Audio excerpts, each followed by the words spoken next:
Hey guys, tonight we drift back to a time when the idea of getting a letter in just a few days would have seemed like wizardry. You trudge down cobblestone streets or muddy paths, careful not to trip on scattered horse droppings, as someone hands you a folded piece of parchment with a wax seal that seems impossibly official. The air smells faintly of smoke, horse sweat, and ink. And somewhere in the distance, a bell clangs lazily. You probably won't survive this without realizing how chaotic the beginnings of American mail really were. So, before you get comfortable, take a moment to like the video and subscribe, but only if you genuinely enjoy what I do here. Post your location and local time if you want. I'll be imagining you there as we wander through this tangled history. Now, dim the lights, maybe turn on a fan for that soft background hum, and let's ease into tonight's journey together. The earliest American colonies had no formal postal system. Instead, letters traveled in fits and starts, relying on anyone heading in the right direction. Merchants, travelers, and sometimes even runaway indentured servants. Imagine clutching a small, wax-sealed envelope, hoping it reaches Boston before the ink fades. Mail routes existed more as rumors than structured networks. In New England, a message might pass from hand to hand for weeks, caught in a tangle of dirt roads and unpredictable weather. Historians still argue whether these early informal networks genuinely connected communities, or if they mostly spread gossip and confusion.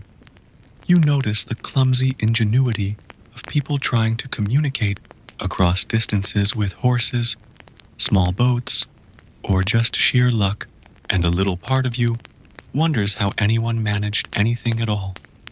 As you trudge further, you pass roadside inns, the faint smell of charred wood drifting from their hearths. Letters were sometimes left there for pickup, or perhaps sold to travelers for a small fee. The colonial mindset treated mail like a semi-sacred object, but reality was messier. Storms would sweep letters into rivers, and rogue animals often gnawed on parcels. One quirky tidbit: some letters were wrapped in thin slices of salted meat for waterproofing. Probably not the tastiest delivery method, and yet communities adapted. People memorized the habits of local writers, developing intricate systems of passing letters under the table or using coded marks on fences to indicate where mail could be retrieved. You feel the tension between the human need to communicate and the constant threat of nature, distance, and error. Post offices, in the sense we now recognize them, didn't exist yet. In some towns, a tavern or general store doubled as a collection point. You see a man standing behind a counter, ledger in hand, ticking off names as townsfolk retrieve their letters. The clerk looks exhausted, his hat askew, occasionally chuckling at a note with particularly spicy gossip. Fringe historians note that some letters were delivered in unusual ways, tied to birds, tucked into barrels on ships, or even strapped to passing cows. The debate continues over how widespread these eccentric methods truly were, but you can't help but imagine the sight of a mail-bearing pigeon flapping down Main Street, squawking as if announcing its arrival. Across the colonies, a lack of standardization made addresses and instructions an art form. You'd read something like, "To Mistress Abigail, near the big elm by the river, second house from the left, with the red door," and immediately appreciate the stakes. Misdeliveries were common, and yet the letters often carried weighty matters: legal notices, family news, even political agitation. You sense the slow rhythm of life, punctuated by the arrival of these precious bundles. One day, a sailor might bring news from London. Another day, a neighbor might simply hand you a letter scribbled hastily on scraps of paper. Quirky fact: some families maintained a lost letter corner, a small shelf in their homes where letters never quite delivered ended up in a chaotic stack. And debates among scholars continue. Did these informal systems build trust and resilience, or simply highlight colonial inefficiency? Travel conditions amplified the unpredictability. Dirt roads became quagmires after rain, while in winter, frozen rivers acted both as highways and hazards. Imagine balancing on a sled with letters strapped to your chest, snowflakes stinging your face. Male riders memorize the terrain with obsessive precision, sometimes leaving cryptic marks to guide the next courier. And despite the danger, there was humor. Riders would occasionally swap letters for baked goods or minor favors, creating an informal barter network. You chuckle at the image of a postman accepting a pie in exchange for urgent correspondence. Yet, the stakes remained real. Delays could disrupt trade, incite panic, or leave loved ones anxiously awaiting news. Colonial leaders gradually recognized the need for more reliable systems. You trudge past early government buildings, where town meetings debated whether investing in roads, bridges, or horses might improve mail delivery. Benjamin Franklin's name floats into your mind. Though he hasn't appeared in the narrative yet, he'll come later to formalize things. But even now, you see the pattern forming. Communities were learning through trial and error. Which paths were fastest? Which inns most trustworthy? Which riders most dependable? A fringe story recounts a letter that survived a pirate raid because it was tucked inside a barrel of pickles.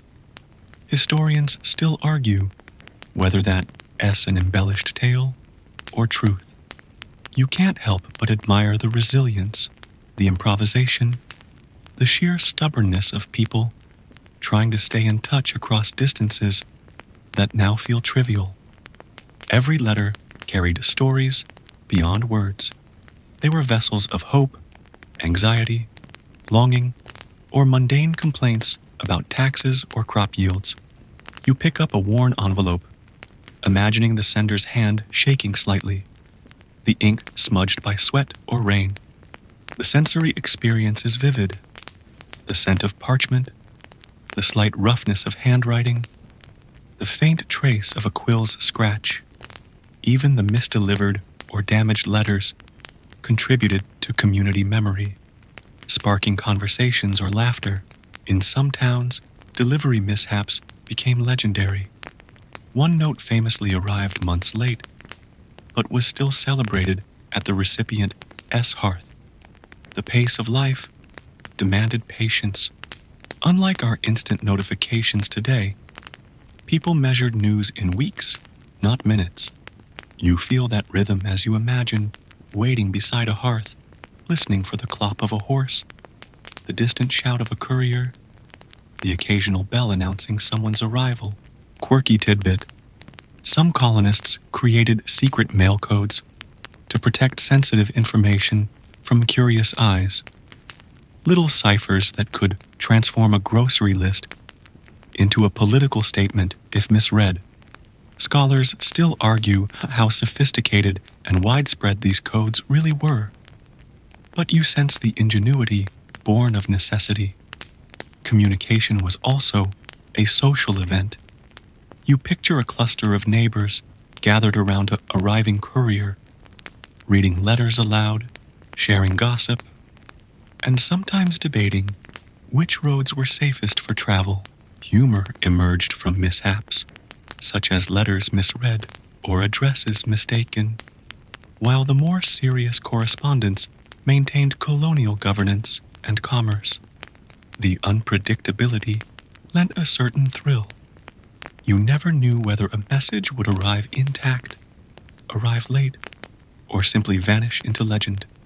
And somehow, in this fragile system, communities managed to maintain cohesion, a testament to human adaptability. The visual landscape is chaotic, yet charming.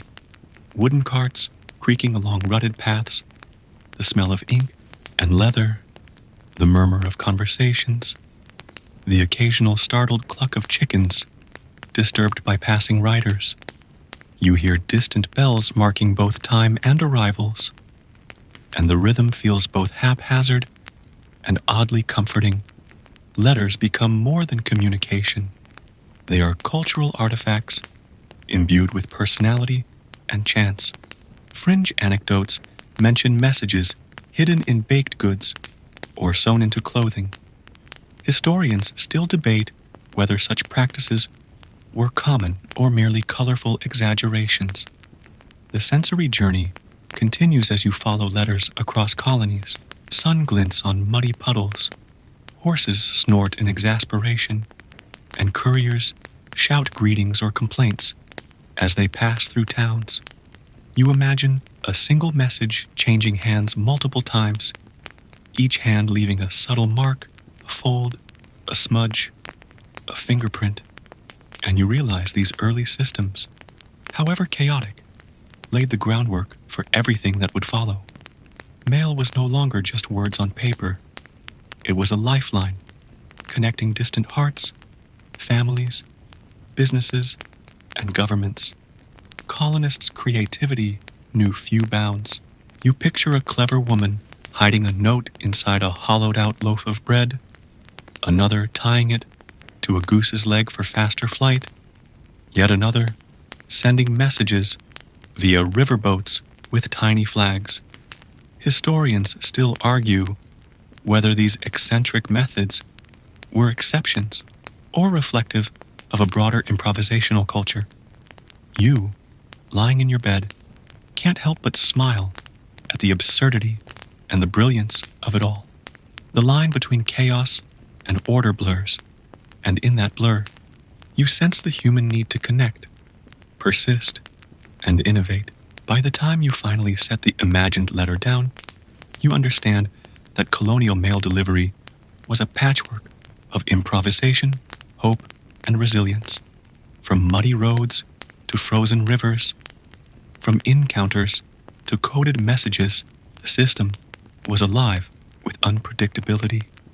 Every misdelivery, every ingenious workaround, every minor catastrophe contributed to the growing understanding of communication and eventually paved the way for more formal structures. You exhale feeling the gentle weight of history settle over you, ready for the next stage, where innovation begins to take shape in the form of formal post offices, official routes, and the figure of a certain ambitious colonial postmaster named Benjamin Franklin. You trudge along streets that are suddenly busier, more purposeful, with the smell of freshly churned butter mixing oddly with horse sweat and ink. Somewhere ahead, small group gathers outside a modest building plastered with notices, a proto-post office. The chatter is louder, the letters more uniform, and you begin to notice a method to what once seemed utter chaos. Enter Benjamin Franklin, a man whose face you might recognize from currency, but whose hands shaped the very veins of colonial communication. You probably won't survive this without marveling at how one man, part printer, part politician, part prankster, could transform a haphazard network of writers and merchants into something approaching efficiency. So, before you get comfortable, take a moment to like the video and subscribe, but only if you genuinely enjoy what I do here. And hey, post your location and local time. I'll keep imagining the distant hum of your night as we step deeper into colonial postal life. Now, dim the lights, maybe turn on a fan for that soft background hum, and let's continue the journey. Franklin, appointed Joint Postmaster General of the colonies in 1753, inherited a chaotic system. Letters traveled inconsistently, routes were incomplete, and fees were confusing, often leaving people unsure if a letter would arrive or return to sender, if it survived the journey at all. You watch him pacing the room, quill in hand, scowling at messy ledgers and scribbled notes. His first efforts are surprisingly quirky. He experiments with faster horse relays, standardized routes, and even attempts to synchronize delivery times, writing memorably that speed and order may yet make these letters friends, rather than wanderers. Historians still argue whether Franklin S. reforms were revolutionary or simply a formalization of practices already emerging in pockets of the colonies. You notice the subtle charm of his experiments, the sense that every misdelivered letter is both a minor tragedy and an opportunity for comic improvisation. Traveling with him in your imagination, you witness the first serious attempt at creating regular postal routes between major colonial cities. Letters once snaking their way unpredictably from Boston to Philadelphia now follow a pattern with known stops and predictable timing. You can almost hear the clip-clop of horses along dirt roads, the occasional shout from a rider urging a weary mount forward, and the delighted gasp of townsfolk finally receiving correspondence in a more timely manner. The eccentricity of Franklin's methods becomes apparent.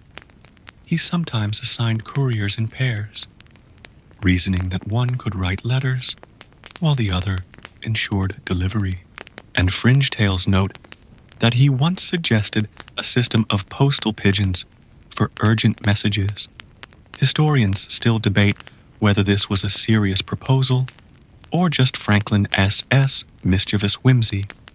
You notice that efficiency came at a social cost. Fees were formalized, rules codified, and the freewheeling, informal networks began to shrink. People who had relied on friendly neighbors to pass letters now had to navigate post offices and standardized routes. Yet, there was undeniable progress. The colonies were starting to experience a reliable rhythm of communication that strengthened governance, commerce, and personal ties.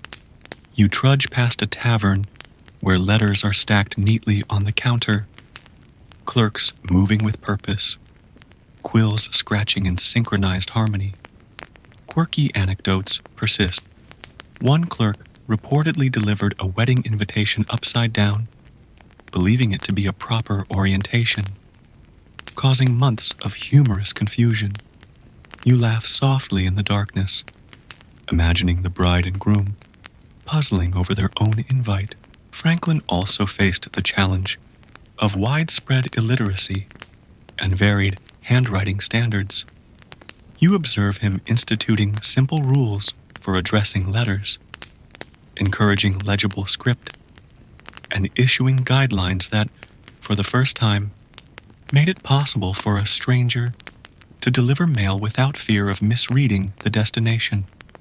The sensory experience is vivid: ink-stained fingers, the smell of freshly pressed paper, and the constant murmur of townsfolk seeking updates. He also advocated for prepayment systems, ensuring that the recipient wouldn't be caught by surprise, a notion that seemed radical in a world accustomed to pay-on-delivery chaos. Scholars still argue about the true effectiveness of these early prepayment policies, especially given the patchwork enforcement across different colonies. As you trudge through this era, you notice Franklin's penchant for observation and experimentation. He keeps detailed records, noting which routes are fastest, which riders most reliable, and even which inns provide the best shelter for letters during storms. His approach is scientific, methodical, and occasionally humorous. In one entry, he writes of a courier who, after a grueling ride, allegedly mistook a cow for a rival rider and chased it across a field for half an hour. Quirky tidbits like this remind you that even the most serious reforms were tinged with humanity, absurdity, and the occasional mishap. Franklin's influence extended beyond logistics. You imagine conversations with him in candlelit offices, where he balances political duties, printing presses, and postal reform. He sees the bigger picture, communication as the lifeblood of the colonies, a network connecting minds, ideas, and families. This vision would later influence the development of a national postal system. But for now, you feel the intimate scale, the letter delivered on time, the grateful smile of a recipient, the small but meaningful victories of organization. The streets you walk through reveal another side of colonial life. People anxiously awaiting letters, neighbors gossiping about arrivals, and the occasional scramble when a courier arrives unexpectedly. Franklin's insistence on punctuality and reliability slowly shapes expectations, creating a rhythm and predictability previously unknown. You notice a local merchant receiving a letter, confirming a shipment from London, scribbling notes in a ledger, and breathing a small sigh of relief. The scent of ink, leather, and wood mingles, and you realize the postal network is now a living organism, dependent on human diligence and perseverance. Yet, the system remains imperfect. Seasonal weather, roads in disrepair, and human error still conspire against complete reliability. You picture letters delayed by snowstorms, lost in river floods, or stolen by opportunistic thieves. Franklin's reforms mitigate, but do not eliminate these hazards. Scholars debate whether his greatest legacy was the structural framework or the cultural expectation of reliable delivery. Quirky fringe accounts tell of letters found months later, hidden in hollow logs, or mailed with elaborate codes to deter theft. Historians still argue over how much of this is legend versus fact. Traveling the network further, you notice the subtle evolution of postal signage and instructions. Couriers begin using consistent marks on buildings, inns, and fences, guiding each other with a secret visual language. This emergent system fosters both efficiency and a peculiar sense of camaraderie among riders. You imagine the laughter of a courier discovering a hidden message, or an ironic complaint about road conditions left by the previous rider. Each innovation, each quirky anecdote, contributes to a growing sophistication in colonial postal practice, blending necessity, ingenuity, and the occasional comic flourish. Franklin also experimented with speed incentives, offering rewards for faster delivery. You see young riders galloping across fields, rain soaking their coats, mud splattered across boots, spurred by both duty and the promise of recognition. Historians still debate whether these incentives dramatically increased efficiency or simply encouraged reckless behavior. Fringe tales mention riders slipping letters under tavern doors at night to meet deadlines, and you can't help but chuckle at the mix of dedication and absurdity. By the end of Franklin's tenure, the colonies possess a far more coherent postal system than when you first began this journey. Standardized routes, organized offices, and early prepayment methods have replaced the chaos of rumor, horse, and happenstance. Yet, the human element, quirks, mistakes, and humor, remains embedded in every parcel. You trudge past courthouses and taverns, noticing the rhythm of mail reaching communities, connecting families, merchants, and officials. The sensory details linger: the smell of ink, the creak of horse hooves, the occasional laughter at human error, all forming the texture of an evolving system.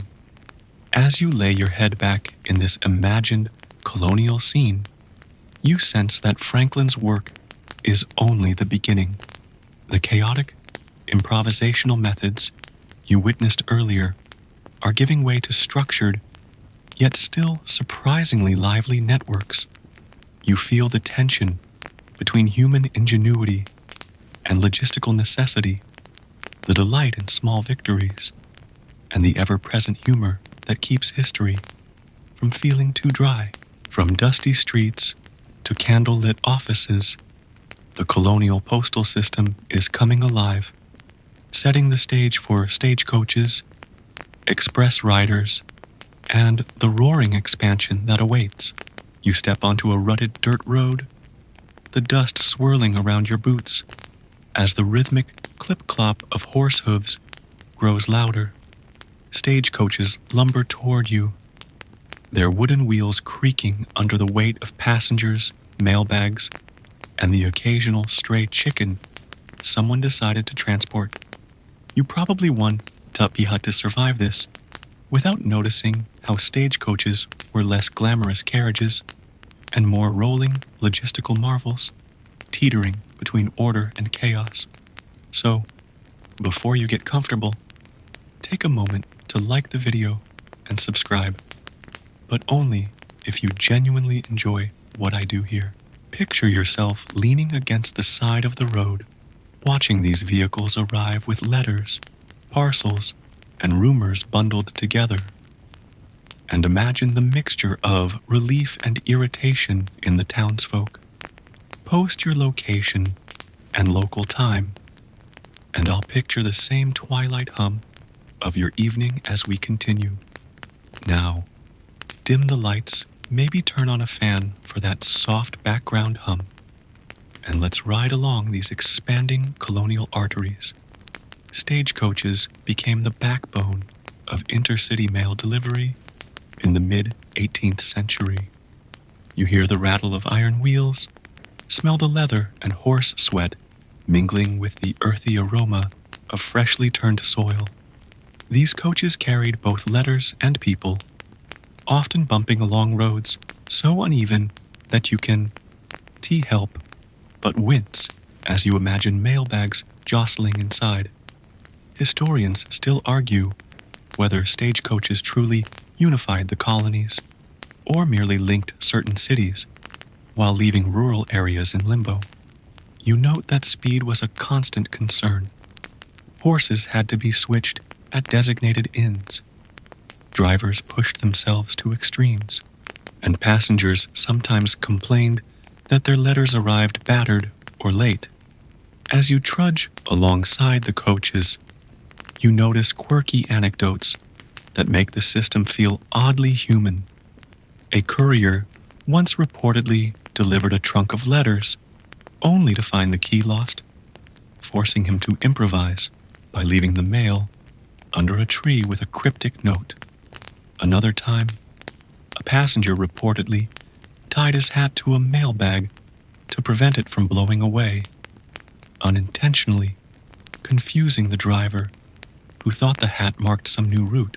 These incidents, while humorous, highlight the precarious nature of stagecoach mail delivery. You feel the delicate balance between ingenuity and frustration, between reliability and chaos. The sensory world of stagecoach travel is vivid. The creaking of leather straps, the braying of horses, the occasional shout of drivers warning pedestrians, and the pungent mix of hay and road dust. You can almost taste the baked goods being carried in the side compartments, smell the sweat of travelers, and feel the jolts of uneven wheels transmitting through your spine.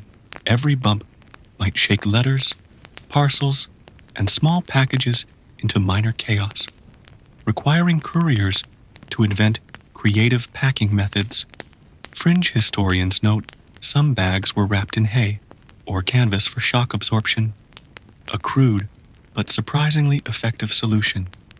Stagecoaches also carried a small dose of danger. Robbery was always a threat, especially along isolated stretches of road or in dense forests. You hear the distant clang of hooves and the whisper of leaves as you imagine masked highwaymen springing from the shadows. Yet, life on the road had its humor. Passengers and drivers swapped stories, occasionally playing pranks, and sometimes the mail itself became part of a joke. One odd tale recounts a letter mistakenly addressed to a distant town being read aloud during a stop, much to the amusement of the locals. Scholars still debate whether these stories were widespread or isolated anecdotes amplified over time. Communication via stagecoach created a predictable rhythm across the colonies. You see townsfolk marking calendars, awaiting the arrival of letters on particular days. Inns doubled as collection points, their counters crowded with both mail and gossip. Mail routes became social arteries. The delivery of a letter was not just a logistical event, but a community experience. Quirky tidbits survive. In some towns, children would race to catch the arriving mailbags, waving small flags or tossing pebbles at horses. An odd but charming ritual. You smile at the chaotic choreography of humans, animals, and parcels. The expansion of stagecoach routes also allowed for a subtle blending of cultures and ideas. Letters carried not only business transactions, but debates, rumors, and news of distant events.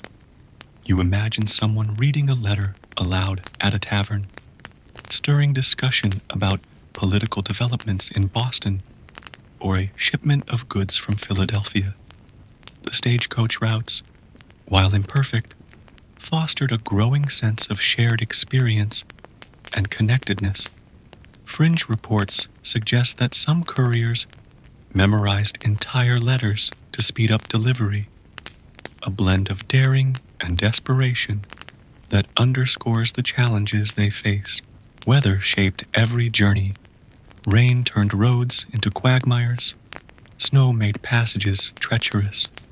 You feel the cold wind biting at your face as you trudge alongside the coach, mud splashing onto your boots, horses straining against the muck. Yet, riders persisted, sometimes sleeping under carts or in taverns to ensure letters reached their destinations. Humor occasionally pierced these grim realities.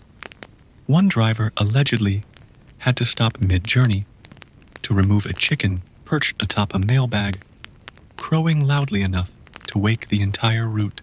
Scholars debate how common these minor disasters were, but they offer a vivid window into everyday challenges. Stagecoaches were also subject to strict timetables. You imagine riders checking hourglasses, marking stops, and timing their departures with obsessive precision. Yet human error was unavoidable.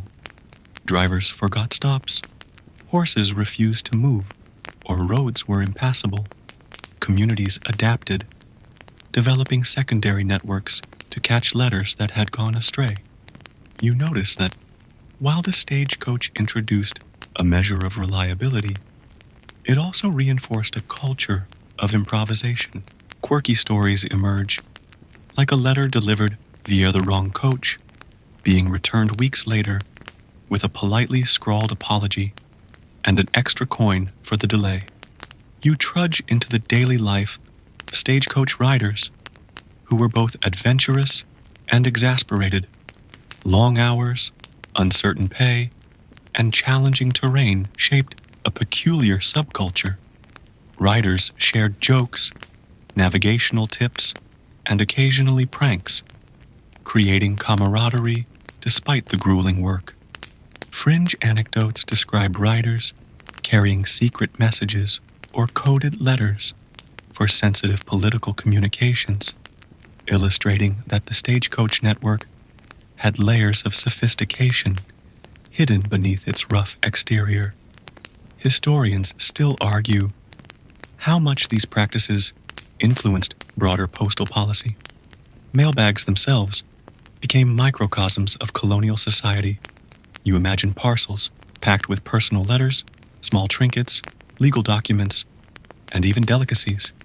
Couriers developed methods to secure them: straps, locks, and clever folding techniques.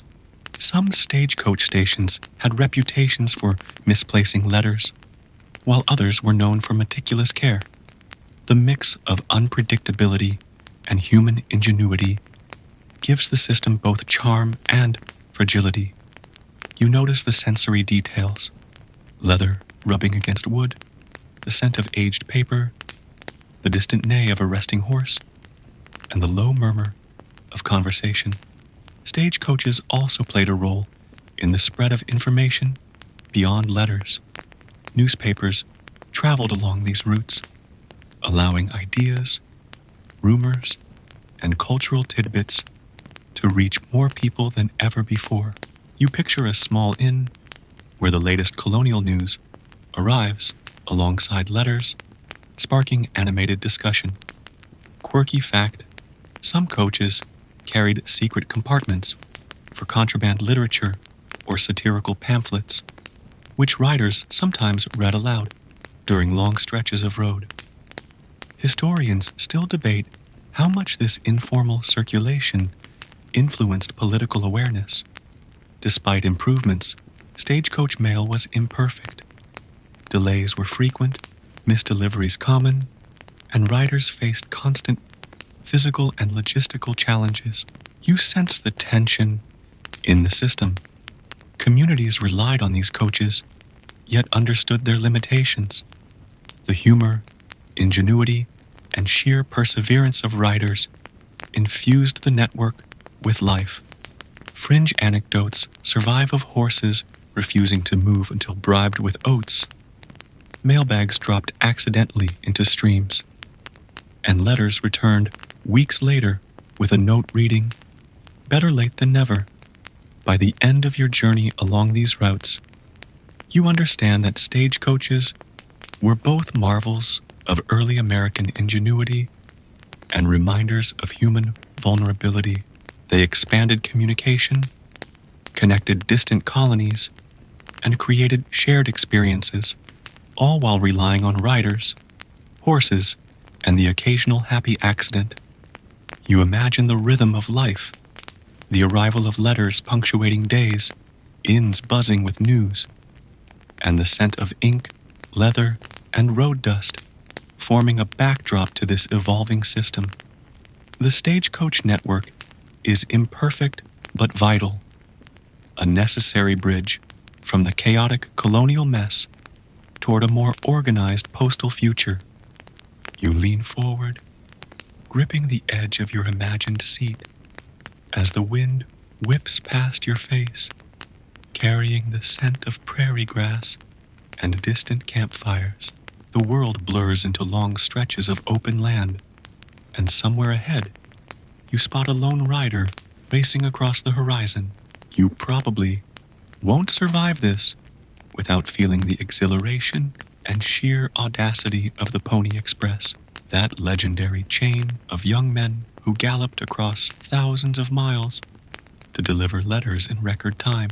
So, before you get comfortable, take a moment to like the video and subscribe, but only if you genuinely enjoy what I do here. Picture yourself gripping a satchel of letters, imagining the pounding of hooves beneath you, and post your location and local time as I guide you through this chapter. Now, dim the lights, maybe turn on a fan for that soft background hum, and let's feel the gallop of history beneath us. The Pony Express, established in 1860, was a brief but dazzling moment in American mail history.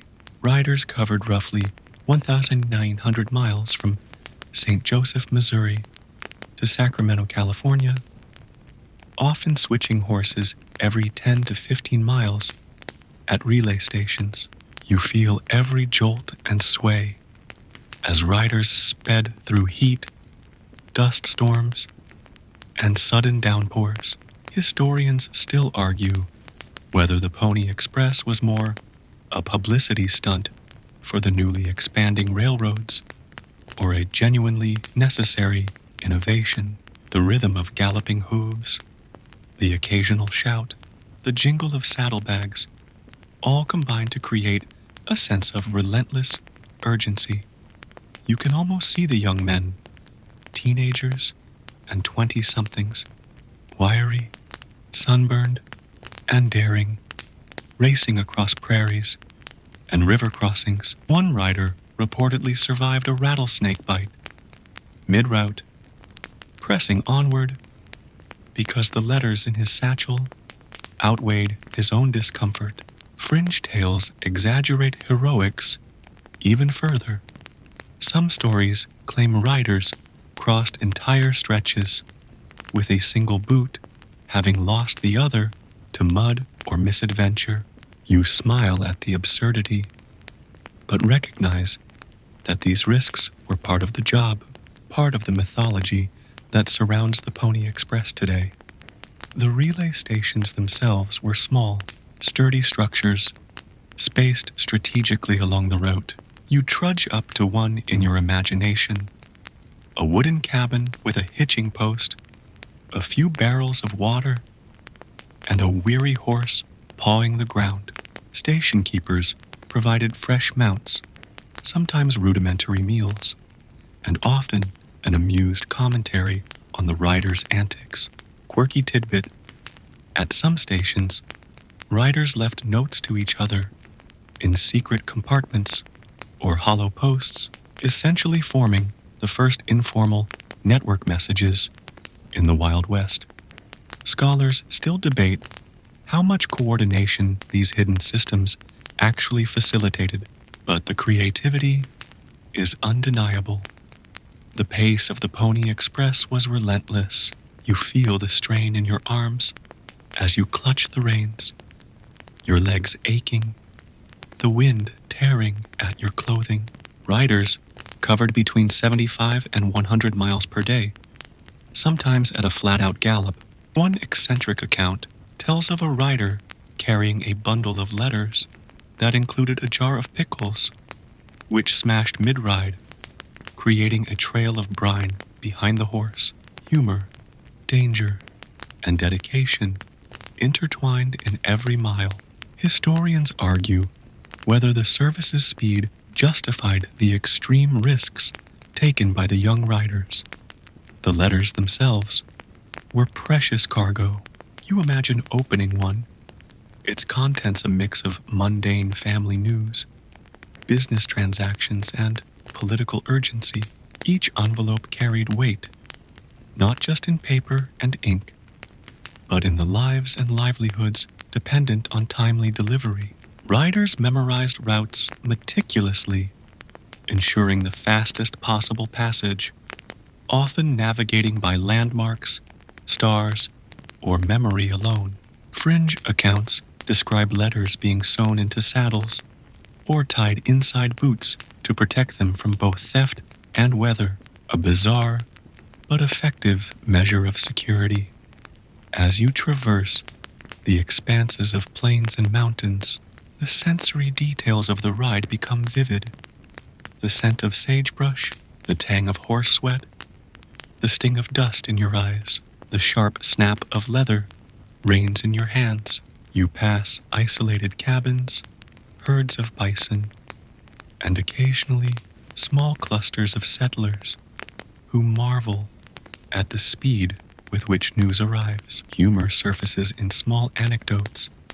A rider once delivered a letter to a family who had mistakenly moved, prompting a journey back across miles of rugged terrain, only to laugh at the confusion. The Pony Express was also a cultural phenomenon. Newspapers and letters celebrated daring riders, spreading their exploits far and wide. You imagine a young boy in a frontier town, wide-eyed, reading about a 19-year-old girl. Yes, girls did ride, braving storms and bandits, and thinking, someday I could do that. The service, although short-lived, became emblematic of American ingenuity, risk-taking, and the mythos of the West. Scholars still debate whether the Pony Express's actual impact on mail delivery justified its legendary status, or if it survives mainly in collective memory because it was so visually and emotionally dramatic. The dangers were real. Bandits, hostile weather, and exhaustion were constants.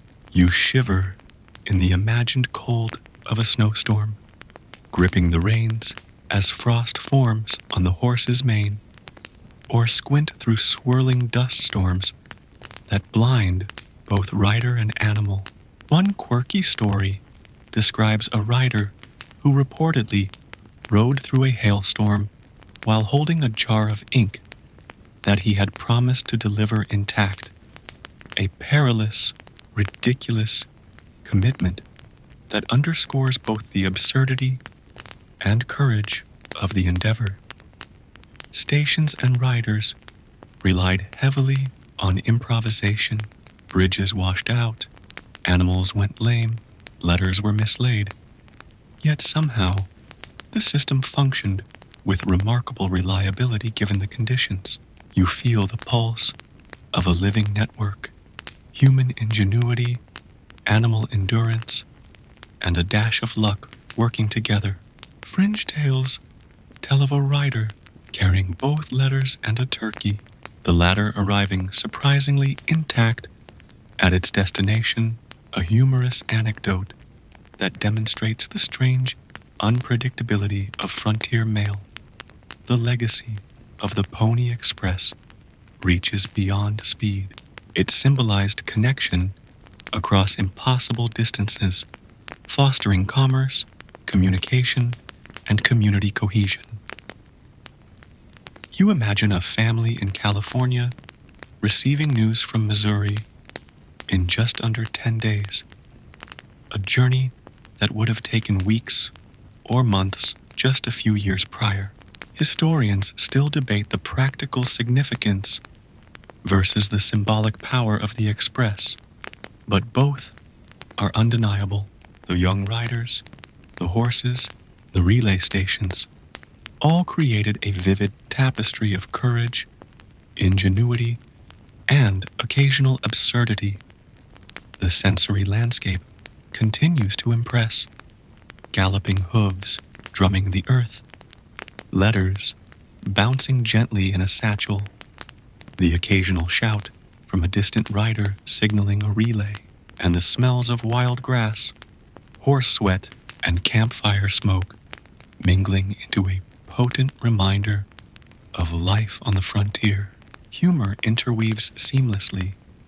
Tales of riders delivering letters upside down or carrying messages meant for one town into another by mistake remind you that even in heroic feats, humans are human. You notice how the network fostered trust. Riders, station keepers, and families had to rely on one another implicitly. A misstep could delay news, but collaboration ensured survival. Quirky anecdotes survive. A rider once swapped letters with a fellow courier mid-gallop, narrowly avoiding a collision, yet completing both deliveries on schedule. Historians still argue whether such improvisation was a testament to the system's resilience or merely lucky coincidence. By the time your imagined ride ends, you feel both exhilarated and exhausted. The Pony Express, though it lasted only about 18 months, bridged vast distances with daring and creativity, leaving a cultural imprint far larger than its operational lifespan.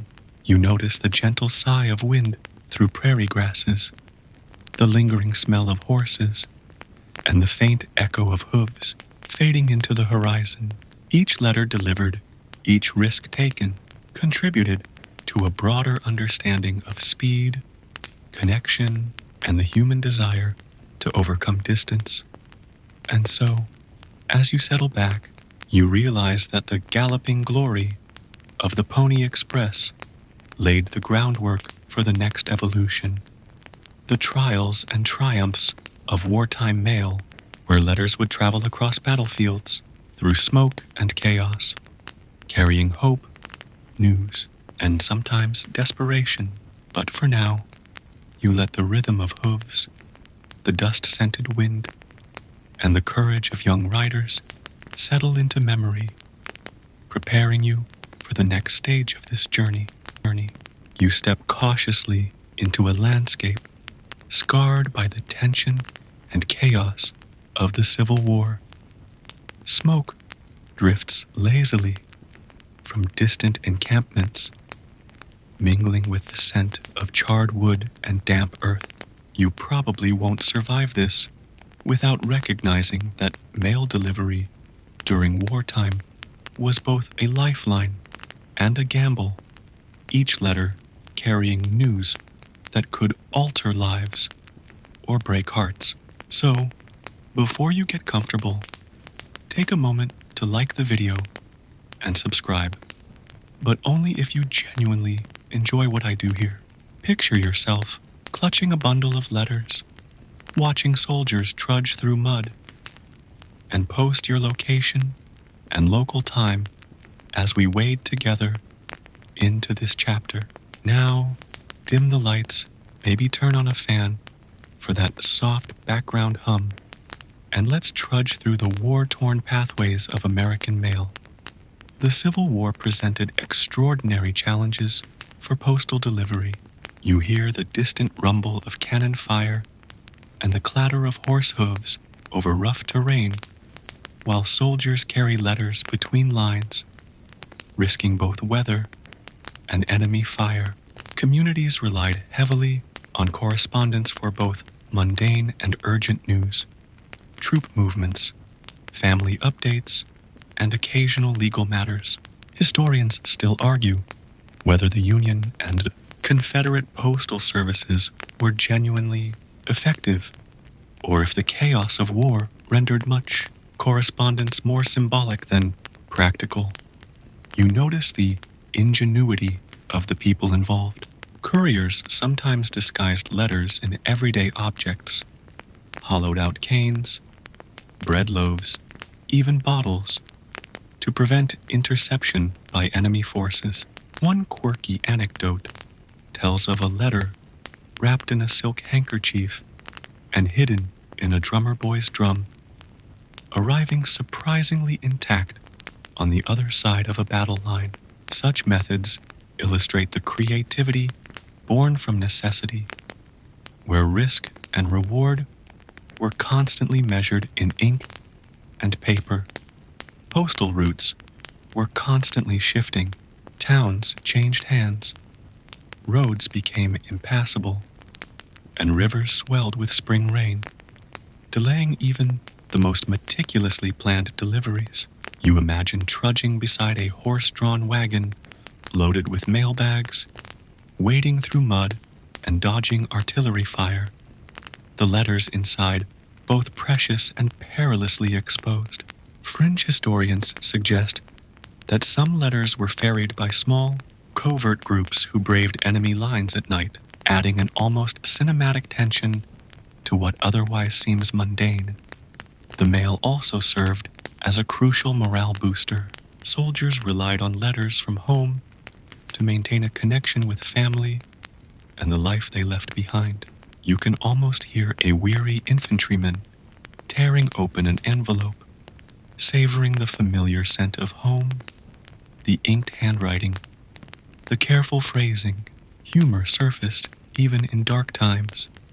One account describes a soldier who sent a joke letter claiming he had discovered a secret weapon, a chicken strapped to a cannon, which brought laughter amidst chaos. Scholars still debate how widespread such humorous correspondence was, but it underscores the human need for for levity in extreme circumstances. Censorship became a significant factor. Both sides monitored letters for military secrets, sometimes opening, reading, and resealing them. You imagine a clerk at a dusty field office, scrutinizing lines of prose, highlighting certain phrases, while the writer's intended message risked being delayed or altered. This created tension between communication and security, and sometimes inspired ingenious workarounds. Letters written in code, invisible ink, or playful cipher systems. Quirky examples survive, including one letter using a simple musical notation to convey a romantic message across enemy lines. You notice the physical challenges as well. Mud, rain, snow, and extreme heat took their toll on both couriers and horses. Mailbags were waterproofed with wax or oilcloth, yet letters still arrived soggy, stained, or torn. Riders improvised, securing envelopes under saddle blankets or in small leather pouches. Fringe tales suggest a courier once tied letters to a goose's leg, sending it aloft to bypass Confederate checkpoints. Historians still argue whether such eccentric methods had meaningful impact or were simply amusing anomalies. In larger towns and cities, post offices became hubs of anxious activity. Families would gather, listening for news of missing relatives or expecting word of battles they barely understood.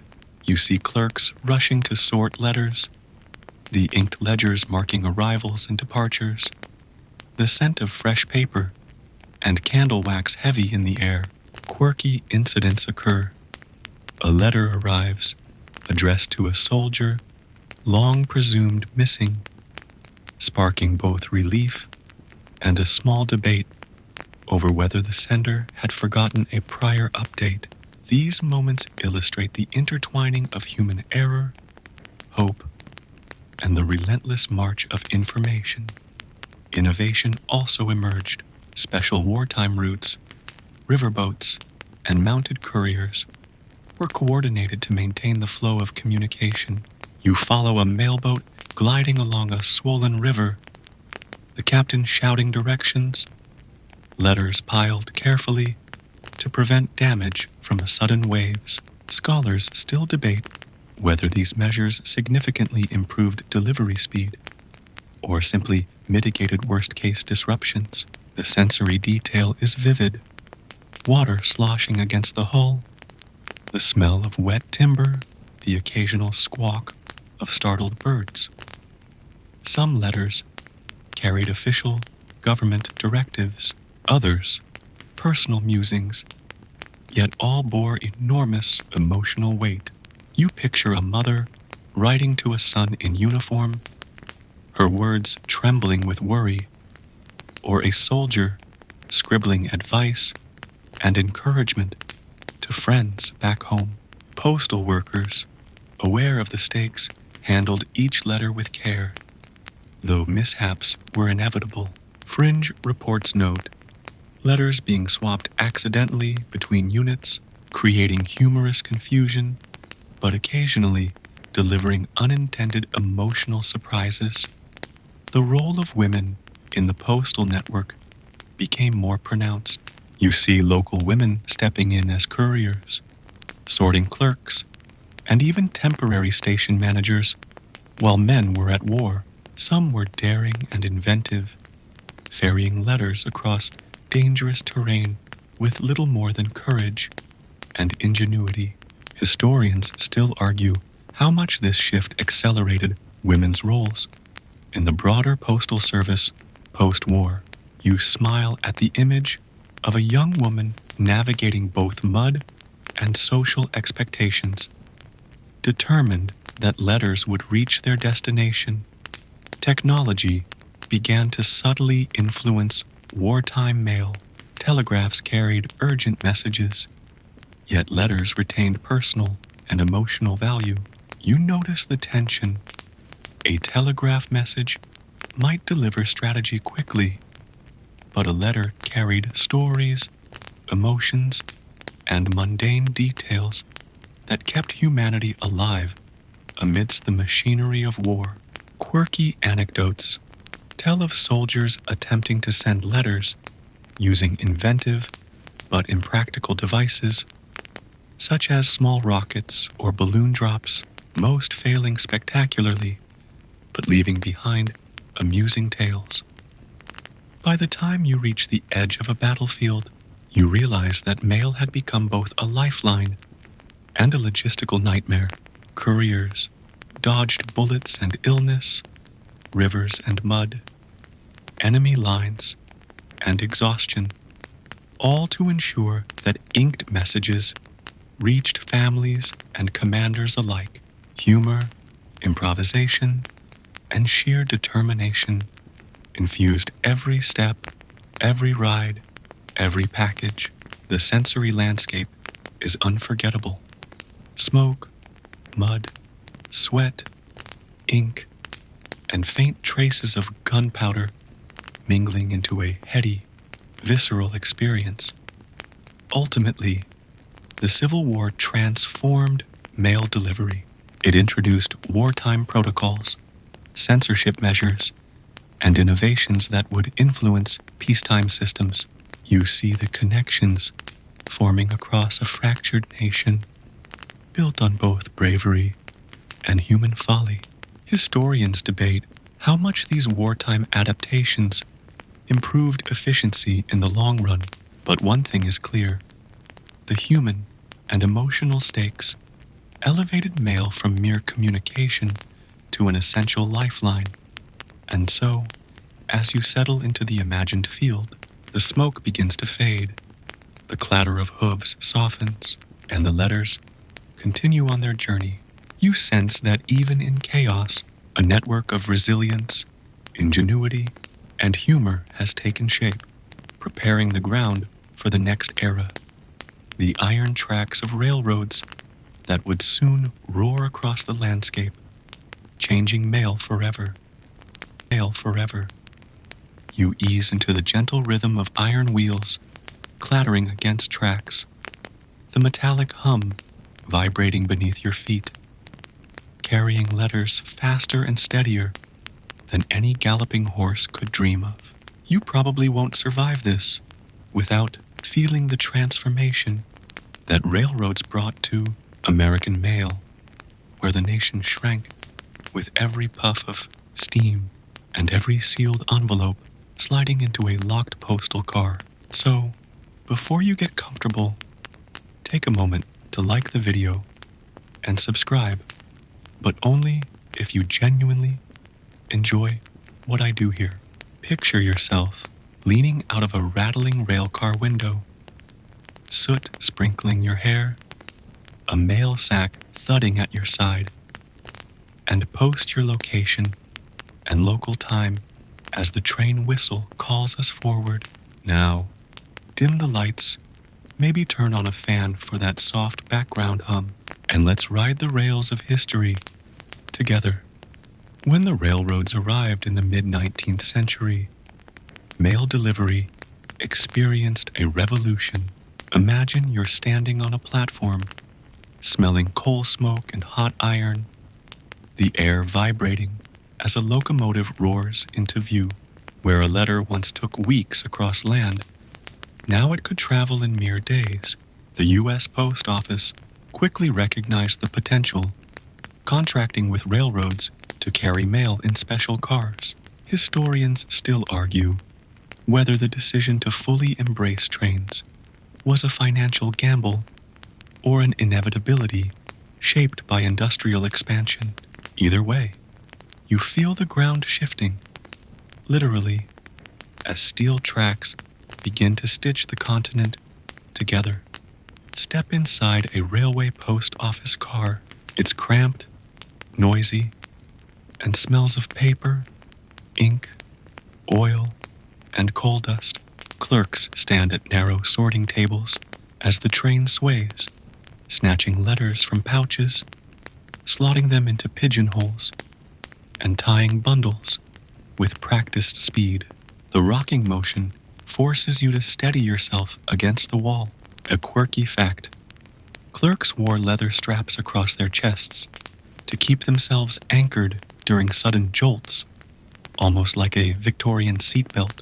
Humor emerges as you picture a rookie clerk trying to balance with arms full of envelopes, wobbling like a circus act, while veterans smirk knowingly.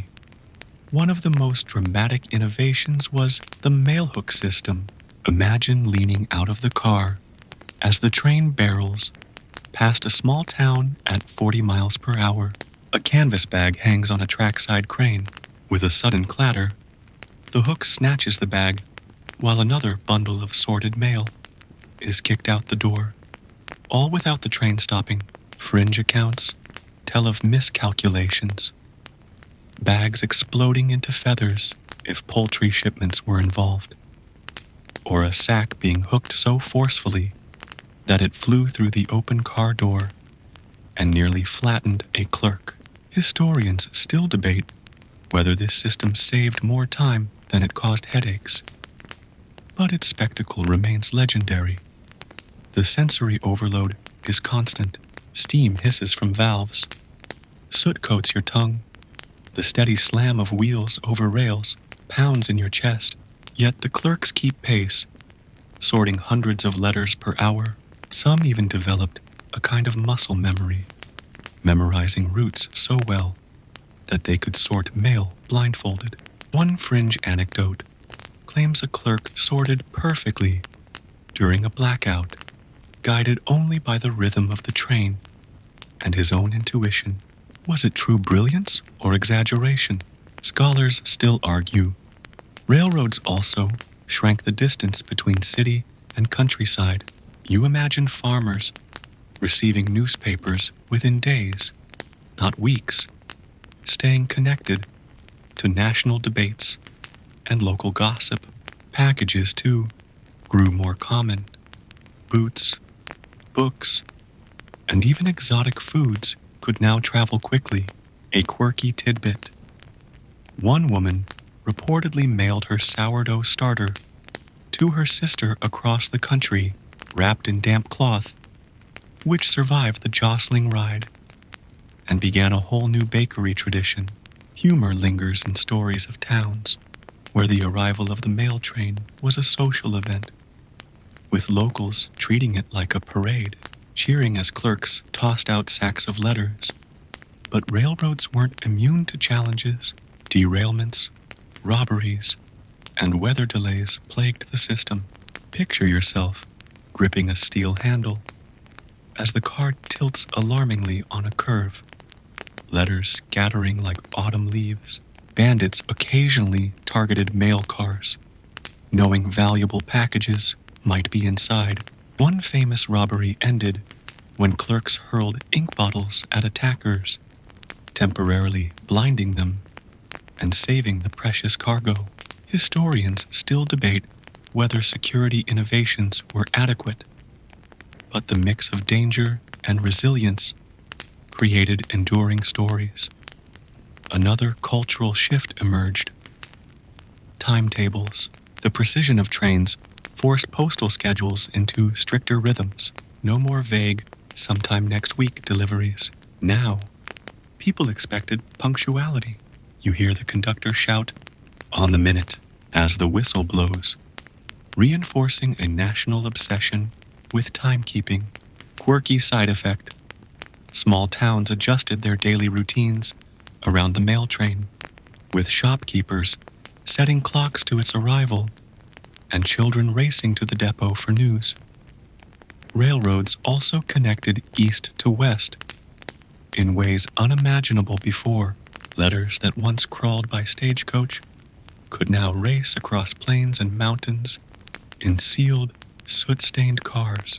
Imagine the relief of a miner in Nevada receiving word from Boston in under a week, his face smudged with coal dust as he squints at carefully written lines. Fringe tales describe clerks sneaking personal letters into the system, breaking protocol to speed up notes to family.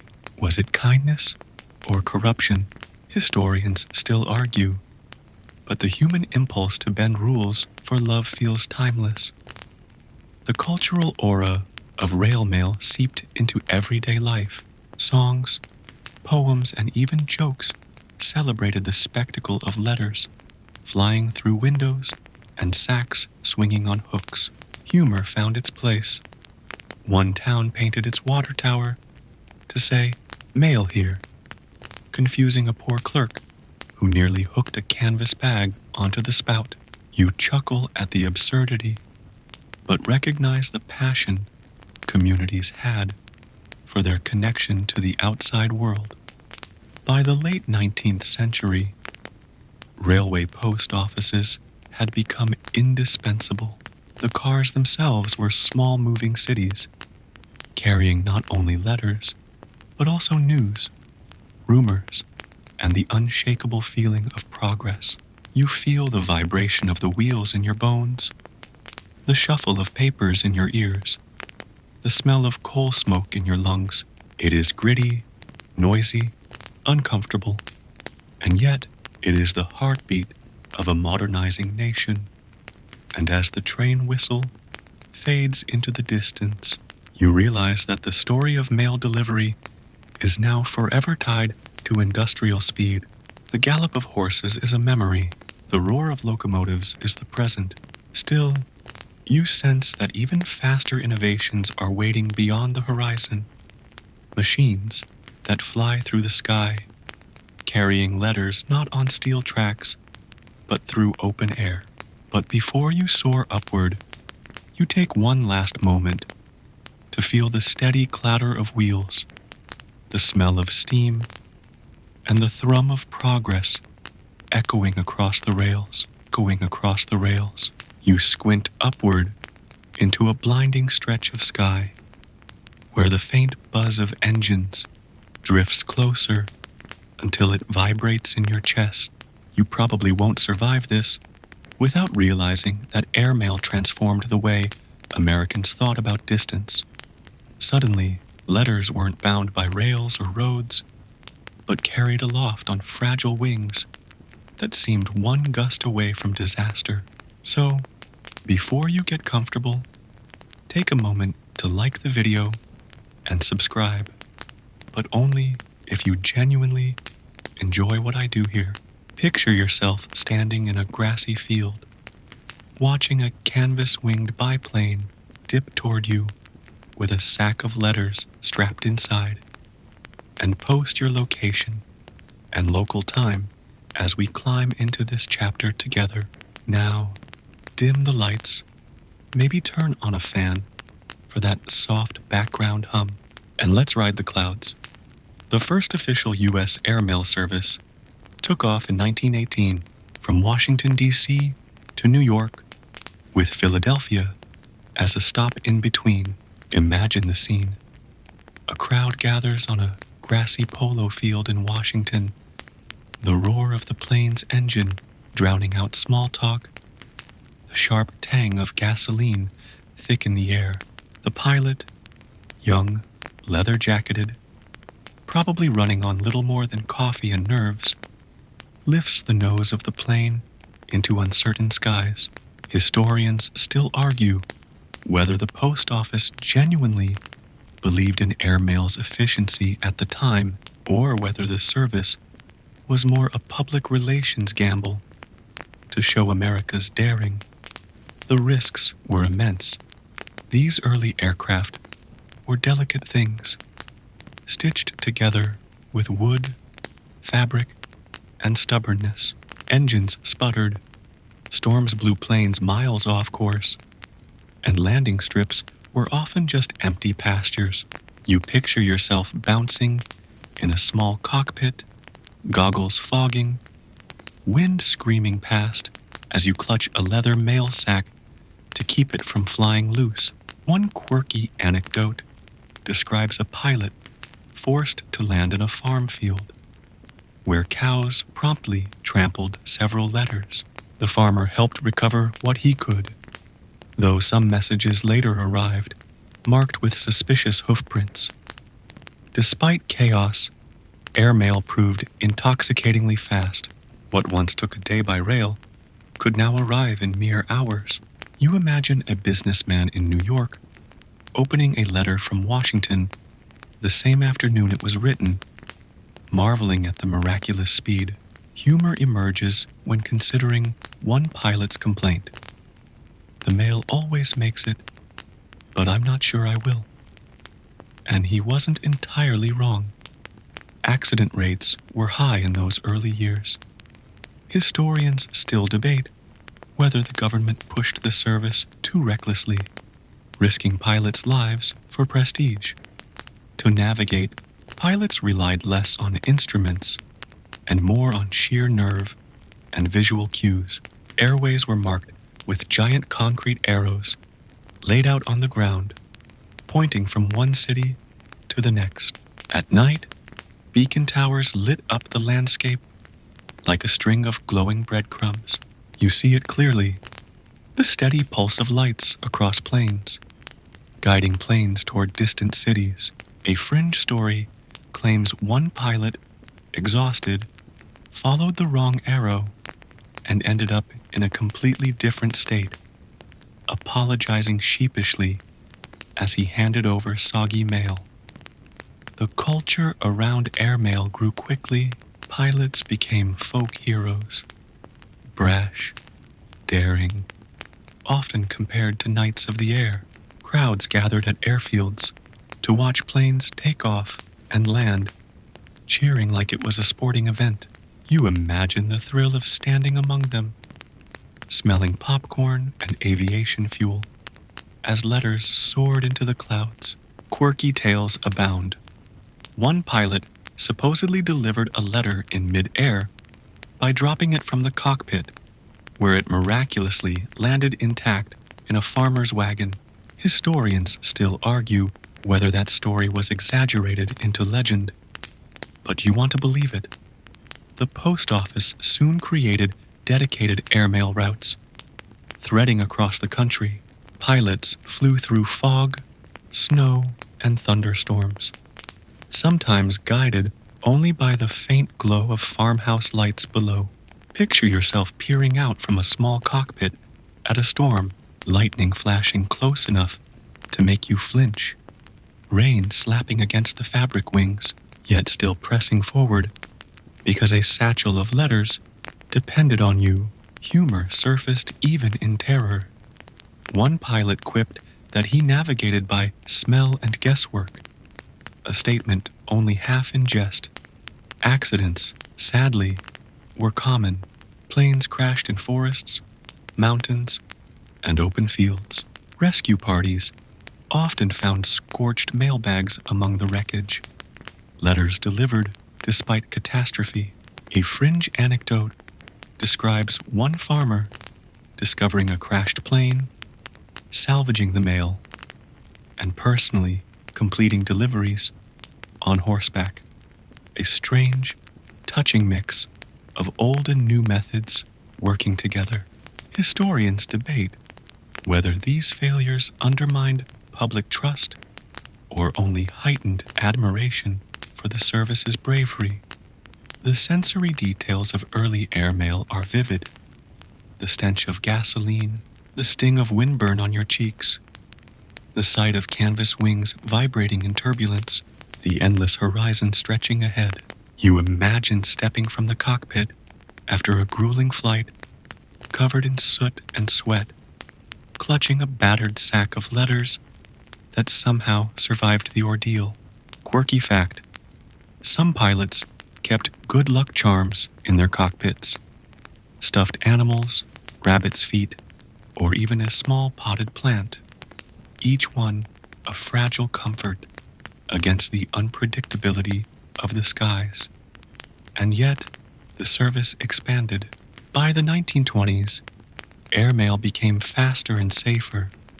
With sturdier planes and better navigation systems, communities far from rail lines suddenly found themselves just a flight away from the rest of the nation. You picture a family in a small desert town receiving their first airmail letter, marveling at how swiftly words had traveled across mountains and plains. Humor creeps back in, with reports of curious townsfolk chasing low-flying planes, hoping to catch air-delivered souvenirs. By the time airmail became routine, it had already reshaped America's sense of distance. Coast-to-coast deliveries shrank to days instead of weeks. Business deals sped up.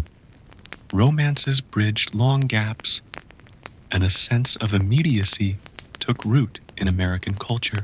Historians still argue whether this shift represented progress or simply set the stage for a world addicted to speed, but the momentum was unstoppable.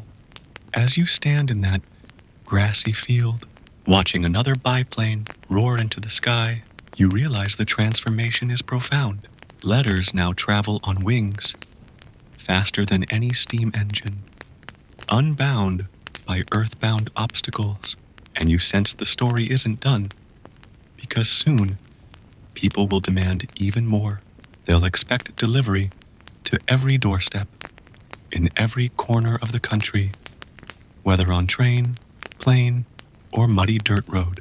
But for now, let the buzz of engines fade, let the sky darken with twilight, and feel the miracle of paper and ink soaring through the clouds, soaring through the clouds. You stand at the edge of a dusty country road, watching as a tired horse-drawn wagon rattles past with a canvas bag of letters. You probably won't survive this without realizing that rural mail delivery wasn't just about letters. It was about dignity, equality, and the stubborn insistence that people in small towns and isolated farms mattered just as much as those in crowded cities. So, before you get comfortable, take a moment to like the video and subscribe, but only if you genuinely enjoy what I do here. Picture yourself stepping into a muddy lane, hearing the distant creak of wagon wheels or the sputter of an early automobile, and post your location and local time as we trudge together into this chapter. Now, dim the lights, maybe turn on a fan for that soft background hum, and let's wander into the countryside. For much of the 19th century, city dwellers enjoyed home mail delivery, while rural Americans were left to their own devices. Farmers had to ride miles into town, often once a week, to collect their letters from post offices. Imagine the frustration: mud on your boots, crops waiting in the fields, only to discover that no letters had arrived that day. Historians still argue whether the delay in establishing rural free delivery was about genuine logistical difficulty or simply urban bias, an assumption that people living far from cities didn't need speedy mail. When the post office finally experimented with rural free delivery in the 1890s, it changed everything. You picture yourself on a porch, watching a rider, or sometimes a wagon, pull up and hand you a letter right at your doorstep. The sensation was revolutionary, quirky detail.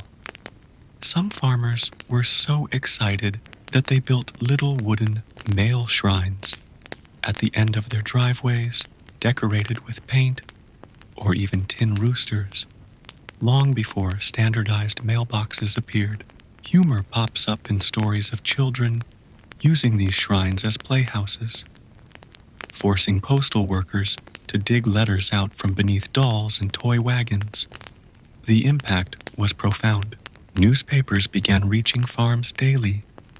Not just sporadically, farmers suddenly had access to seed catalogs, equipment ads, and news of national politics. You imagine someone unfolding a bright, glossy catalog by lamplight, dreaming of machines and goods that once felt impossibly distant.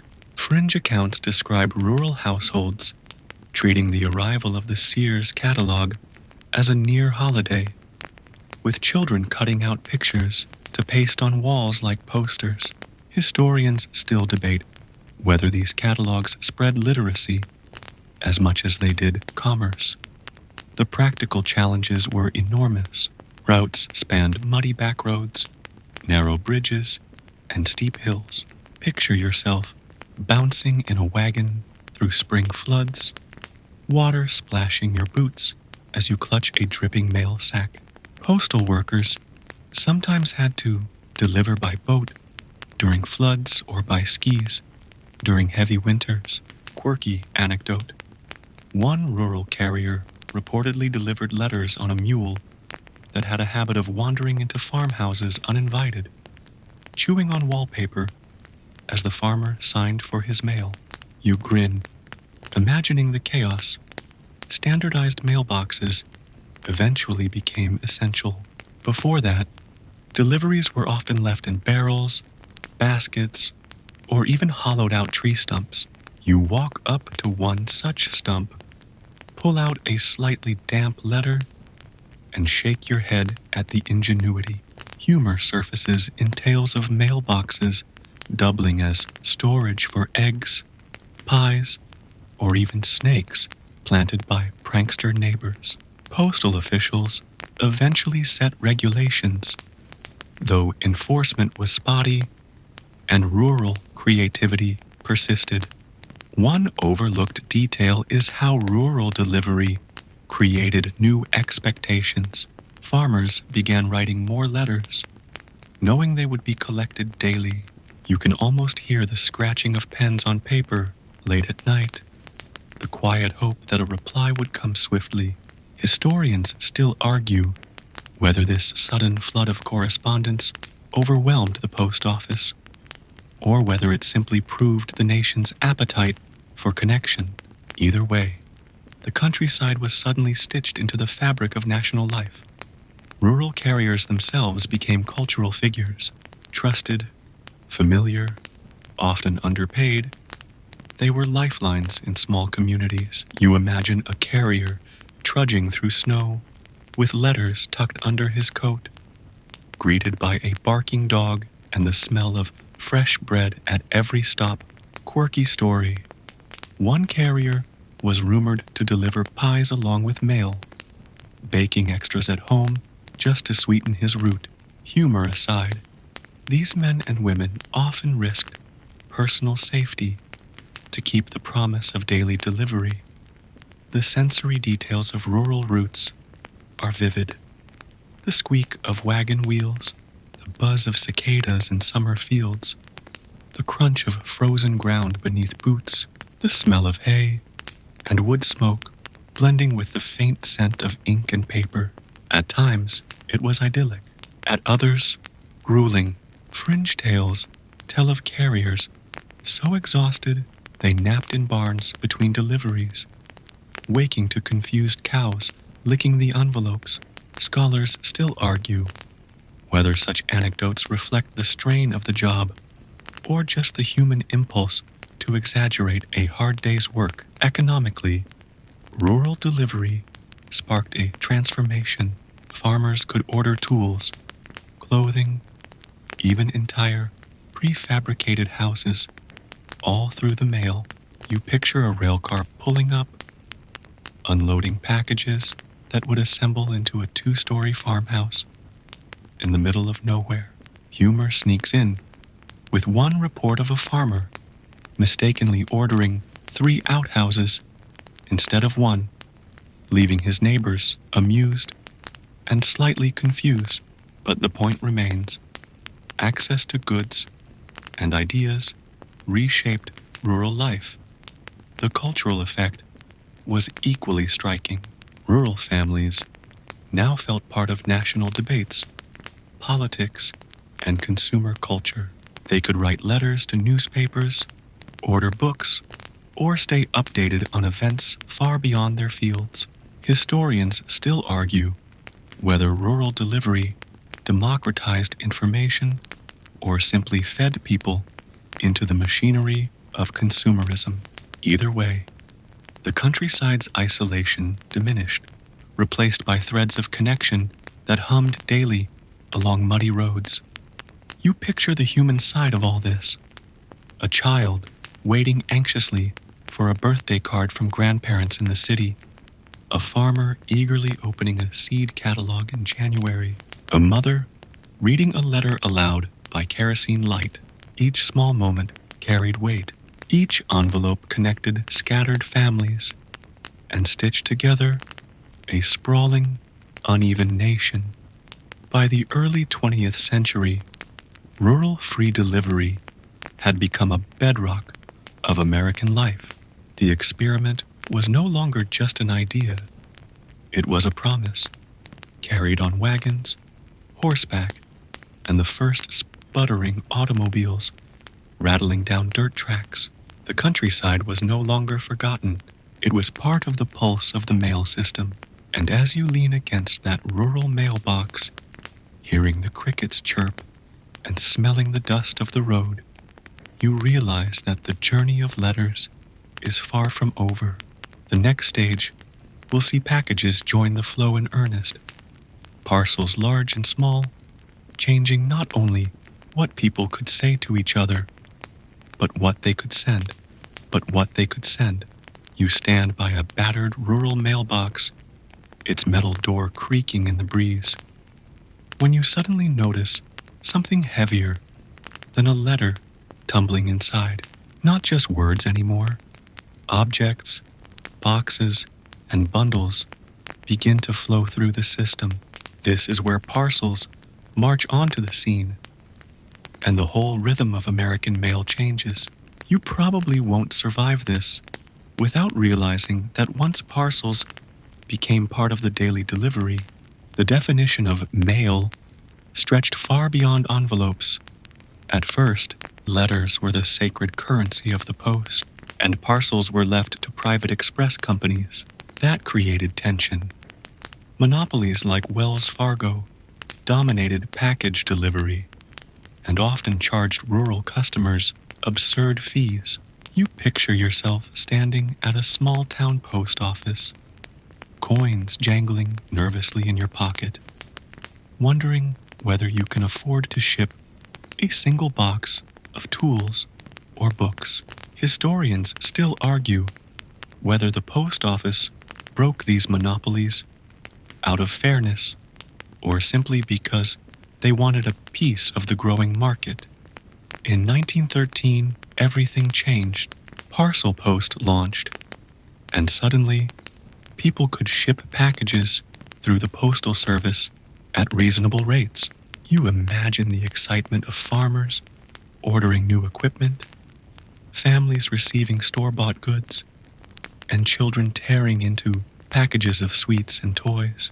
Quirky tidbit: in the very first months of Parcel Post, some customers tried to mail live animals, including a pig, a goat, and famously, a few chickens. Humor creeps in, with reports of postal clerks chasing squawking hens around counters, feathers flying everywhere. But perhaps the most infamous story is of children being mailed. Yes, technically mailed. Parents strapped tags and postage to their kids, treating them like parcels on short rural routes. One little girl was shipped to her grandmother's house for just a few cents, riding with a mail carrier she already knew. The rules didn't explicitly forbid it at first, so the post office had to scramble to clarify. No, you cannot use Parcel Post to ship human beings, not even toddlers. Historians still debate whether these stories were exaggerated folk tales or documented oddities, but the legend persists, tucked into the strange corners of postal history. The launch of Parcel Post reshaped commerce. Sears, Roebuck & Co. catalogs exploded in popularity. You picture yourself flipping through thick, glossy pages filled with furniture, watches, even prefabricated houses. And now, instead of dreaming about them, you could order them and have them arrive by post. Scholars argue whether parcel posts democratized consumer culture or fueled an unhealthy obsession with buying more than people needed. Either way, the flow of goods accelerated. Postal workers had to adapt quickly. Imagine trudging along a muddy road, letters tucked in one hand, but now balancing a heavy parcel in the other. Perhaps a sack of flour, a crate of eggs, or a pair of shiny boots ordered from far away. Quirky story. One rural carrier was said to balance a full set of garden tools across his horse's back, grumbling the whole way as children followed to see the strange cargo. Humor lingers in tales of carriers joking that they'd soon be delivering entire barns if people kept pushing the limits. Packaging itself became a cultural issue. Before standardized boxes, people wrapped parcels in anything: cloth, paper bags, even potato sacks.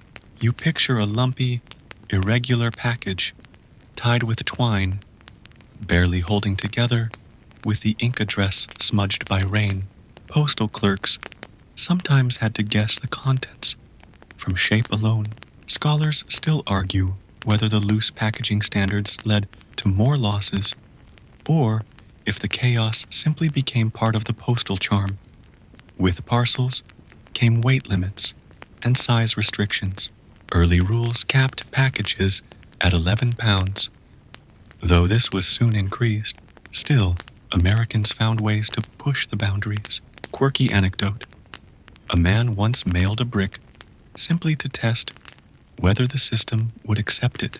Another mailed an entire section of stovepipe, baffling clerks but still making its way across state lines. Humor touches the scene when you picture someone trying to wrap a rocking chair in brown paper and string, hoping the postman won't notice. The parcel post also influenced local economies. Small-town businesses suddenly had access to customers far beyond their towns. You imagine a shoemaker, once limited to his neighbors, now boxing up boots to send across the country. Farmers could ship fresh produce, eggs, and butter, connecting rural supply to urban demand. Historians still argue whether this leveled the playing field or sped up the decline of small-town shops unable to compete with giant catalog companies. Children, in particular, adored the new system. Imagine waiting by the door, hearing the mail wagon arrive, and seeing a long-anticipated box from Sears or Montgomery Ward tumble out. Fringe stories tell of kids cutting up packaging paper and string to use as toys, pretending to be merchants or postal clerks. Parents, meanwhile, quickly discovered that packaging was as much an art as the goods inside, reusing paper, cloth, and even newspapers, until the wrappings themselves became part of family lore. Postal innovation didn't stop there. Insured mail services, parcel post stamps, and special handling fees began popping up. You picture a postal counter buzzing with options: express, insured, fragile, perishable.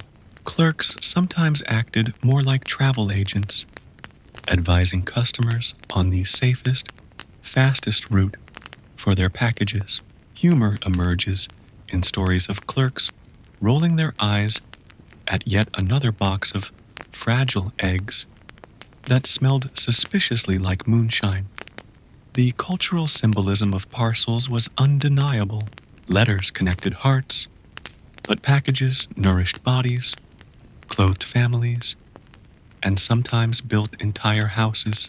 You imagine a couple unwrapping a lamp, their first piece of store-bought furniture, or a widow receiving a coat ordered from hundreds of miles away. The emotions tied to parcels were often heavier than the parcels themselves. Still, challenges abounded. Carriers grumbled about overloaded wagons, customers worried about lost items, and the post office constantly tinkered with rules. Scholars still debate whether the system was stretched too thin or whether its very elasticity was its strength.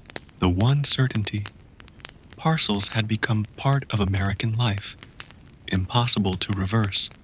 As you step back from that battered rural mailbox, now bulging with more than envelopes, you see how the shape of mail changed. The countryside, that once waited patiently for a letter, could now receive goods from across the nation. The urban dweller, who once relied on local stores, could suddenly order from distant suppliers, and the carriers, stoic and stubborn, became the muscle moving it all. Soon, the challenge wouldn't just be about size or weight. It would be about speed. How do you move parcels faster, across longer distances, without breaking them or your workers? As your boots crunch along the gravel road, you hear a faint engine in the distance. Airplanes, trucks, and railroads are about to transform parcels from heavy burdens into high-speed lifelines. You squint against the morning light, hearing a sputtering cough in the sky. It isn't thunder. It's the engine of a fragile biplane wobbling overhead. You probably won't survive this without realizing how risky early airmail truly was, because those first pilots didn't just deliver letters. They wrestled with gravity, weather, and a national skepticism that thought they were half mad. The story begins in 1918, when the United States Post Office launched experimental airmail service. You imagine yourself standing on a field in Washington, D.C., grass wet with dew, as a crowd gathers around a Curtiss JN-4 Jenny biplane. The pilot, in leather helmet and goggles, climbs into the open cockpit with a sack of letters strapped beside him. There's no GPS, no radio, no weather forecast worth trusting. Just a map, a compass, and nerve. Historians still argue whether the government rushed the experiment for national pride or whether the timing was truly right for aviation to shoulder such a responsibility. The first flights were chaos. Pilots sometimes got lost, landing in farmers' fields to ask for directions. Imagine trudging through tall grass with a crumpled map, asking a bewildered farmer, "Which way is Cleveland?" Quirky story.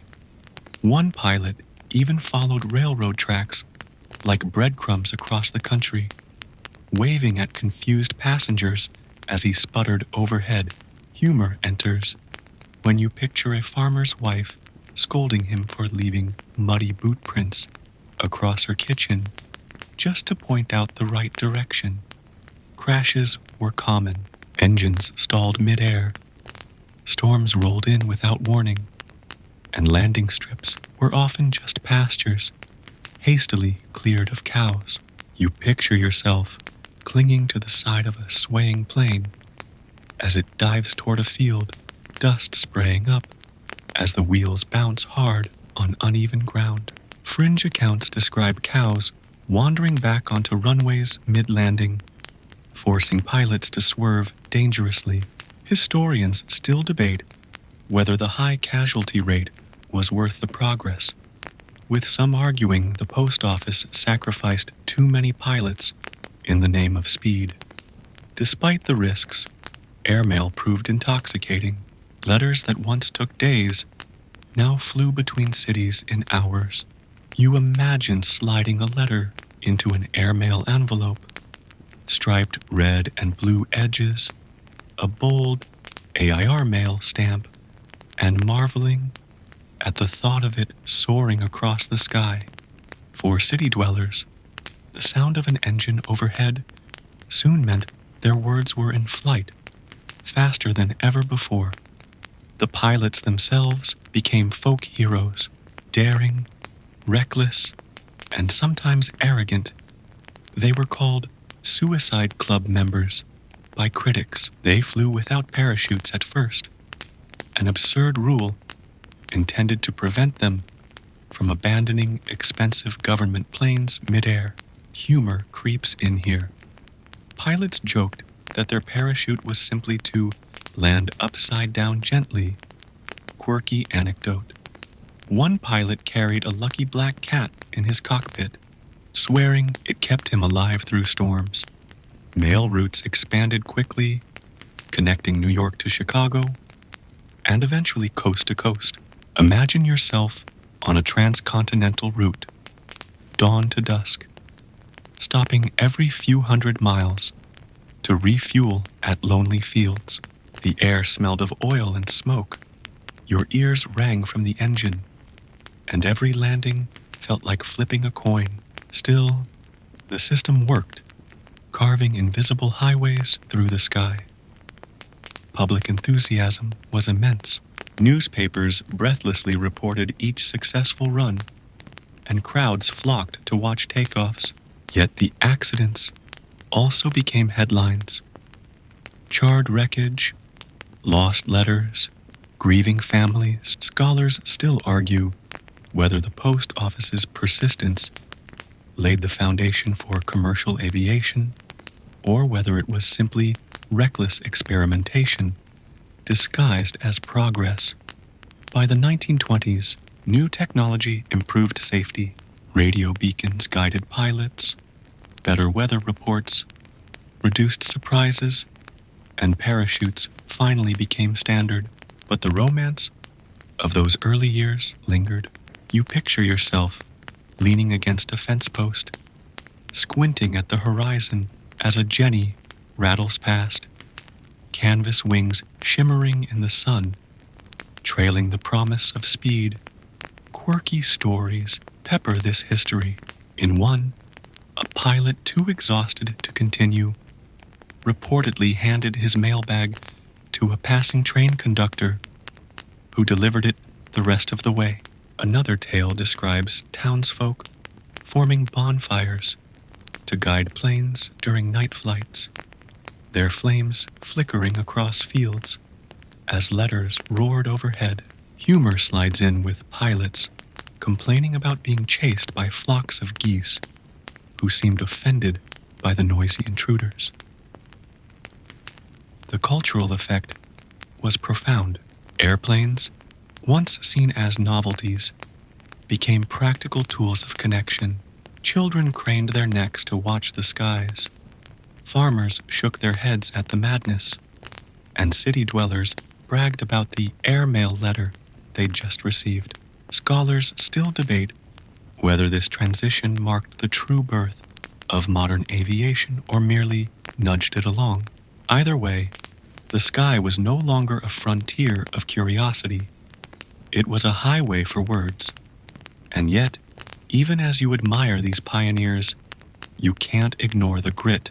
Open cockpits meant windburn, frostbite, and deafening noise. Imagine hours of flight with goggles icing over, leather gloves stiff in the cold. Your only company, the vibration of the engine. You land shivering, clothes reeking of fuel, and still have to smile for photographers snapping heroic portraits. Still, each bag of letters delivered proved the skeptics wrong. What began as a risky stunt became a cornerstone of the postal system, pushing aviation forward and shrinking the distances between Americans. You take a deep breath, hear the sputter of that engine fade into the distance, and realize something.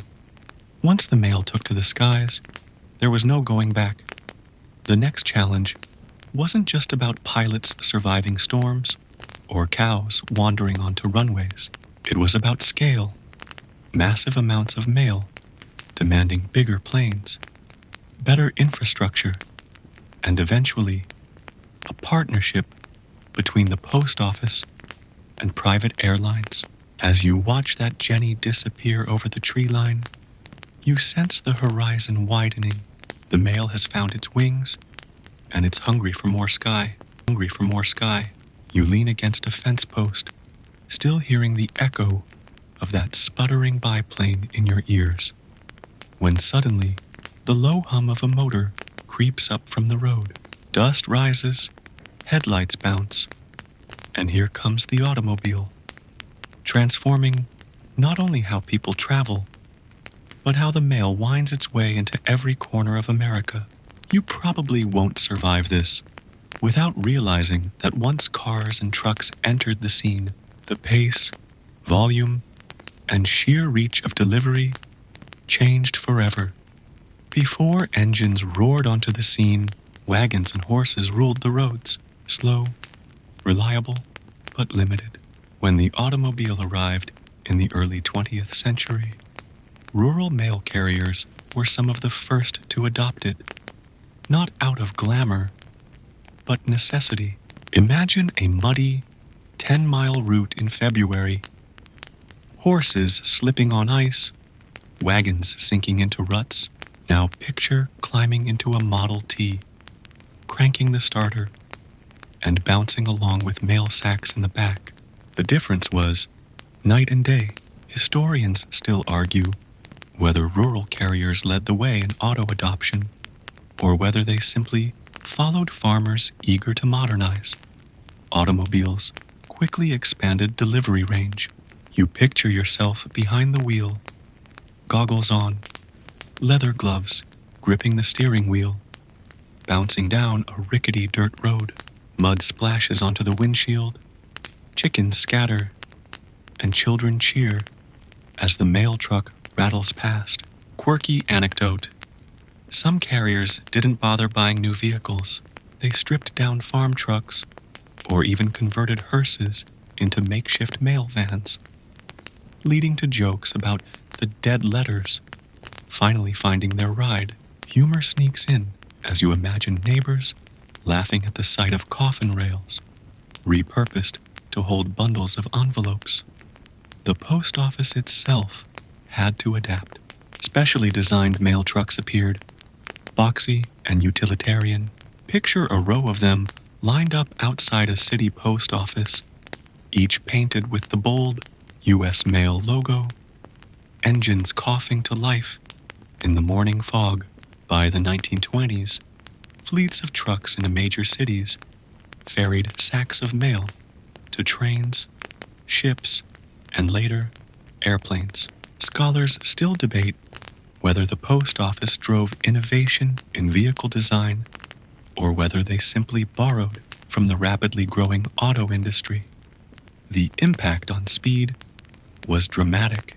What once took hours by wagon now took minutes. Carriers could handle more addresses, cover longer routes, and carry heavier loads. Suddenly, parcels weren't such a burden. Boxes of shoes, typewriters, and canned goods fit neatly in the back of a truck. Quirky story: one enthusiastic carrier supposedly overloaded his Model T with so many seed catalogs that the rear axle snapped, leaving the countryside without mail for days. Humor lingers in the image of bewildered cows nosing through spilled catalogs scattered across a field. Urban areas benefited too. Trucks darted through city streets, delivering bulk mail to businesses and apartment blocks. Imagine standing on a crowded corner, horns blaring, and a mail truck screeches up, with sacks thrown onto dollies. The air smells of gasoline, hot asphalt, and ink from freshly printed newspapers.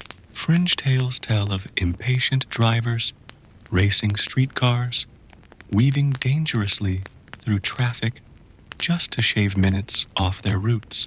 Historians still argue whether the increased speed justified the chaos. The automobile also changed the postal worker's daily life.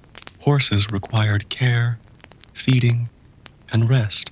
Cars demanded mechanical knowledge. Carriers became part-time mechanics, tinkering with carburetors, patching tires, and learning to coax cranky engines back to life.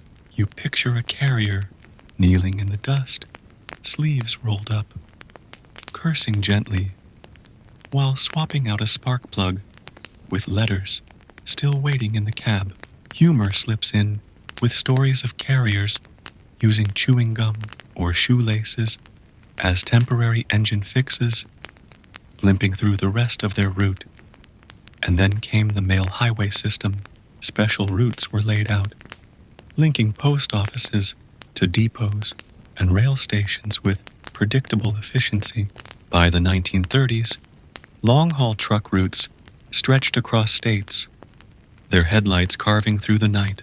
You imagine yourself riding shotgun in a rattling mail truck, the dashboard glowing faintly, the hum of the road soothing yet relentless. Every bump sends envelopes fluttering. Every stop means another handoff in the great chain of delivery. Quirky tidbit. In snowy regions, carriers experimented with adding skis or caterpillar tracks to their vehicles, transforming them into bizarre, hybrid snow machines. Humor tickles the imagination when you picture a Model T bouncing across a field on skis, scattering rabbits while the driver shouts, "Special delivery." Fringe reports even claim some carriers bolted sled runners to wagons pulled by automobiles.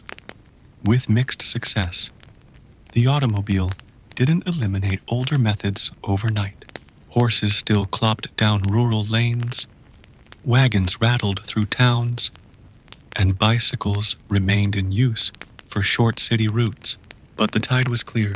Internal combustion had taken the reins, and the post office leaned heavily on it. Historians still argue whether this shift was entirely positive, noting the rise in fuel costs, pollution, and reliance on road infrastructure that strained budgets. For the public, however, the effect was immediate. Faster deliveries meant fresher newspapers, quicker parcels, and more dependable schedules. Businesses could count on mail arriving early enough to act the same day. Families received letters without the uncertainty of weather delays. You imagine a mother opening a letter at breakfast rather than at bedtime, the day already shaped by the words on the page. The sensory shift was unmistakable. Instead of the slow clip-clop of hooves, the countryside now heard engines coughing awake at dawn. Instead of hay and manure, the air smelled of oil and gasoline. The world sped up, and mail delivery mirrored that acceleration. Quirky story. One farmer supposedly measured the modernization of America by how quickly he could no longer hear horses on the road, replaced entirely by the drone of engines. The automobile also paved the way, literally, for the next innovations. Trucks could deliver mail directly to airports, bridging land and air seamlessly. Highways would eventually link with interstate commerce, pushing letters and packages into a nationwide bloodstream. And postal carriers, once known for strong backs and sturdy boots, became drivers with grease-stained hands and a keen eye on the fuel gauge. You take a step back from the road, the dust settling around you, and realize that, with the automobile, the post office didn't just move faster. It became part of a larger system of machines, engines, and networks. The mail was no longer bound by the limits of muscle. It had wheels, it had speed, and soon it would connect with something even bigger, a country building highways, railroads, and eventually a seamless logistics web. As the headlights of a mail truck vanish into the distance, you know this is only the beginning. The road stretches farther, the engines grow louder, and the hunger for speed refuses to fade. Next, the question isn't just how fast the mail can move, but how much of it the system can handle at once, without collapsing under its own weight. You stand in a cavernous hall, the ceiling arched high above, echoing with the metallic rattle of carts and the dull thump of sacks landing on wooden tables. You probably won't survive this without realizing that behind the tidy image of a letter slipping into your mailbox lies a chaotic ballet of machines, clerks, and endless envelopes. Because processing the mail is where the true test of the system begins. By the mid-20th century, the sheer volume of letters and parcels had ballooned. Automobiles, airplanes, and trains had sped delivery times. But all that efficiency bottlenecked at the sorting centers. Imagine yourself wading into one of these facilities.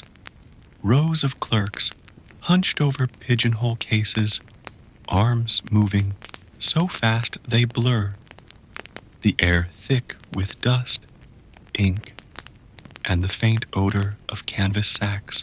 Historians still argue whether this era marked the golden age of human efficiency or the breaking point that demanded machines take over.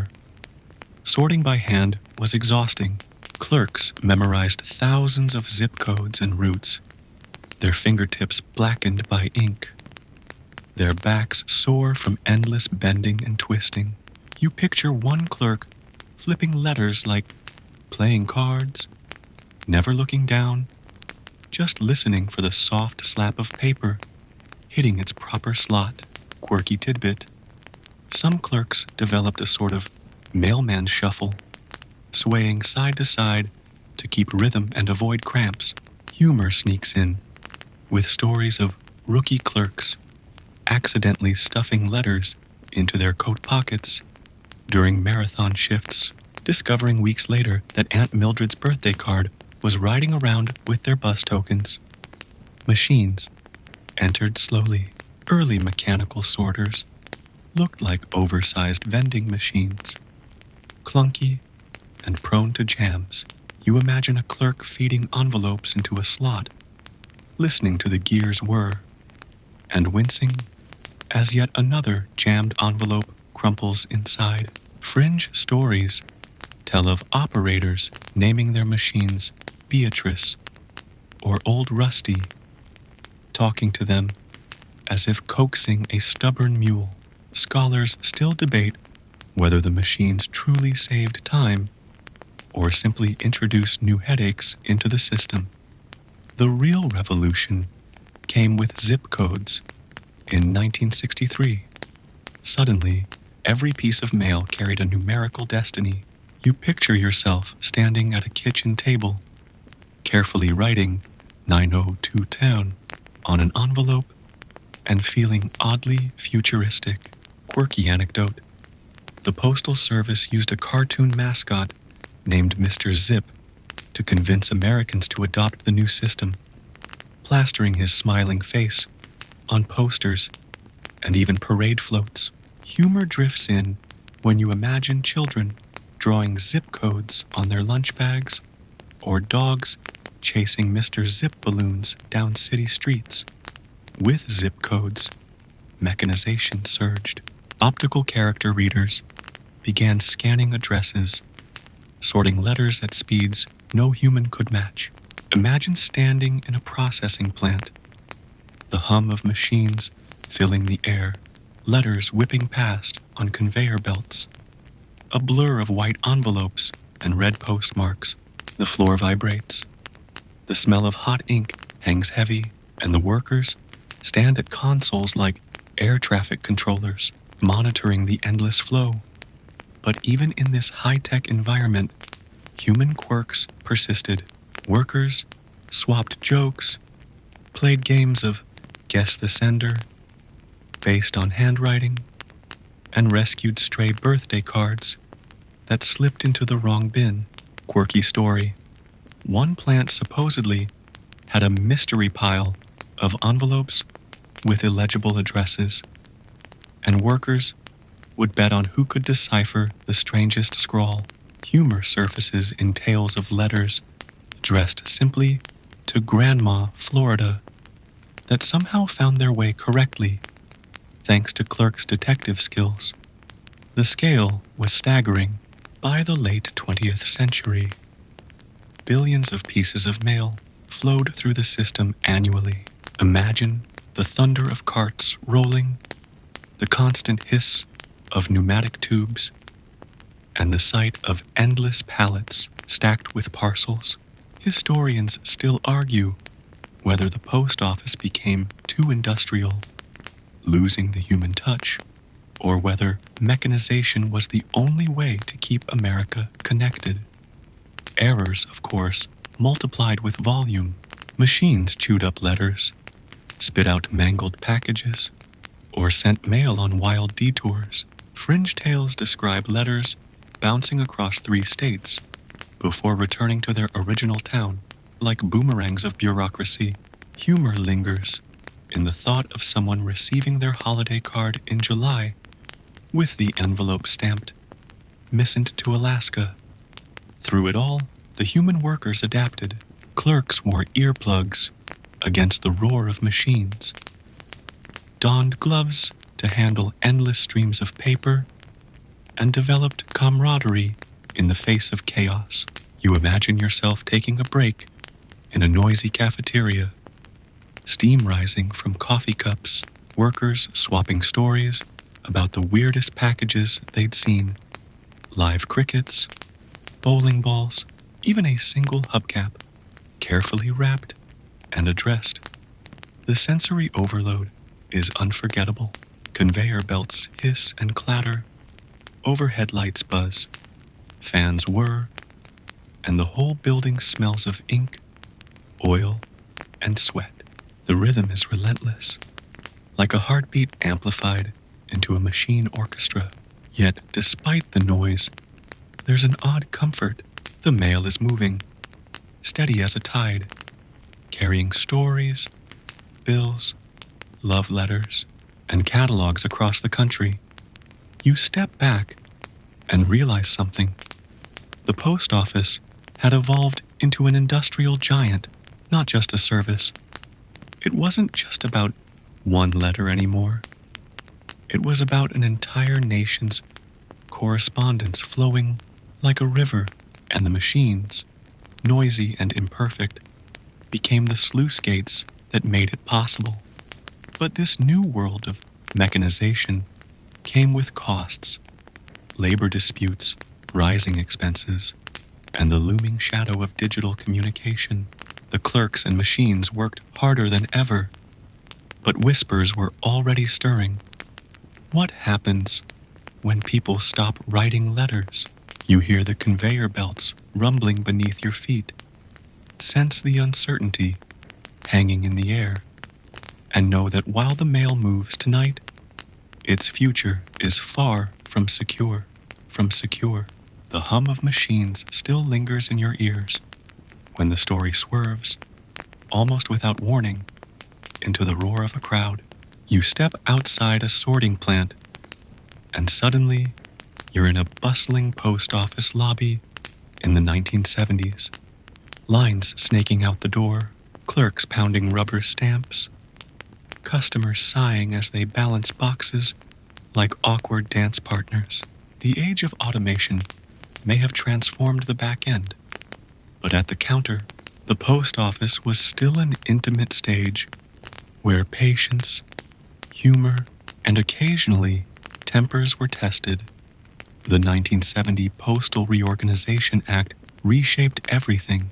Congress effectively turned the old post office department into the United States Postal Service, an independent agency. Historians still argue whether this was liberation or abandonment. Did it give the service the freedom to modernize, or did it saddle it with impossible expectations and insufficient funding? You stand in the middle of this debate like a confused juror, smelling the acrid ink of freshly printed stamps and hearing the low grumble of customers who just discovered that postage had gone up by a penny.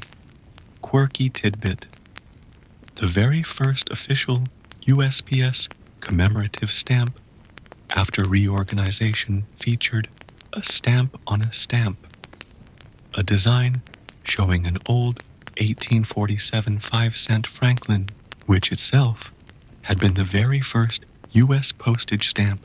It's like Inception for philatelists, and in typical cheeky fashion, collectors grumbled about the design, arguing whether it was clever or lazy. The public image of the Postal Service became an odd blend of reverence and ridicule. On one hand, Americans depended on it. Birth announcements, tax refunds, letters from loved ones overseas. On the other hand, jokes about going postal crept into the language, fueled by a string of workplace tragedies. Scholars still debate whether these incidents reflected systemic workplace pressures or broader social unrest spilling into the headlines. For you, standing in a lobby with fluorescent lights buzzing overhead, the tension feels palpable. Half sacred ritual, half punchline at a comedy club, and oh, the lines. You shuffle forward on worn tile floors, staring at bulletin boards plastered with wanted posters for fugitives. Because yes, the post office doubled as a law enforcement bulletin board. The air smells faintly of rubber bands and photocopier toner. Humor pokes through when you notice a sign that reads, "No cash refunds for stamps," as if somebody once tried to return a half-licked roll. The 1980s brought more change. Express mail promises, barcode systems, and the rise of private competition like FedEx and UPS. You imagine the anxiety in those marble-clad headquarters as executives asked, "How do we keep up?" Quirky anecdote: FedEx once advertised by shipping an empty box coast to coast overnight, just to prove it could be done. Postal workers, naturally, mocked them by saying, "We've been doing that for years," usually by accident. Through it all, the public's relationship with the mail grew more complicated. Junk mail exploded. Shiny catalogs, unsolicited credit card offers, flyers announcing sales you never asked for. You trudge to your apartment mailbox, tug open the creaky metal door, and discover that 95% of your mail is destined for the recycling bin. Humor surfaces here. One comedian joked that the post office should rebrand itself as the Junk Courier Service, with occasional birthday cards. Still, amid the junk, treasures hid: wedding invitations, hand-scribbled postcards from road trips, checks tucked into crisp envelopes. The emotional punch of opening real mail refused to die. That's the paradox you sense: frustration at waiting in line for stamps, yet delight when an envelope with familiar handwriting lands in your hand. Labor battles simmered in the background.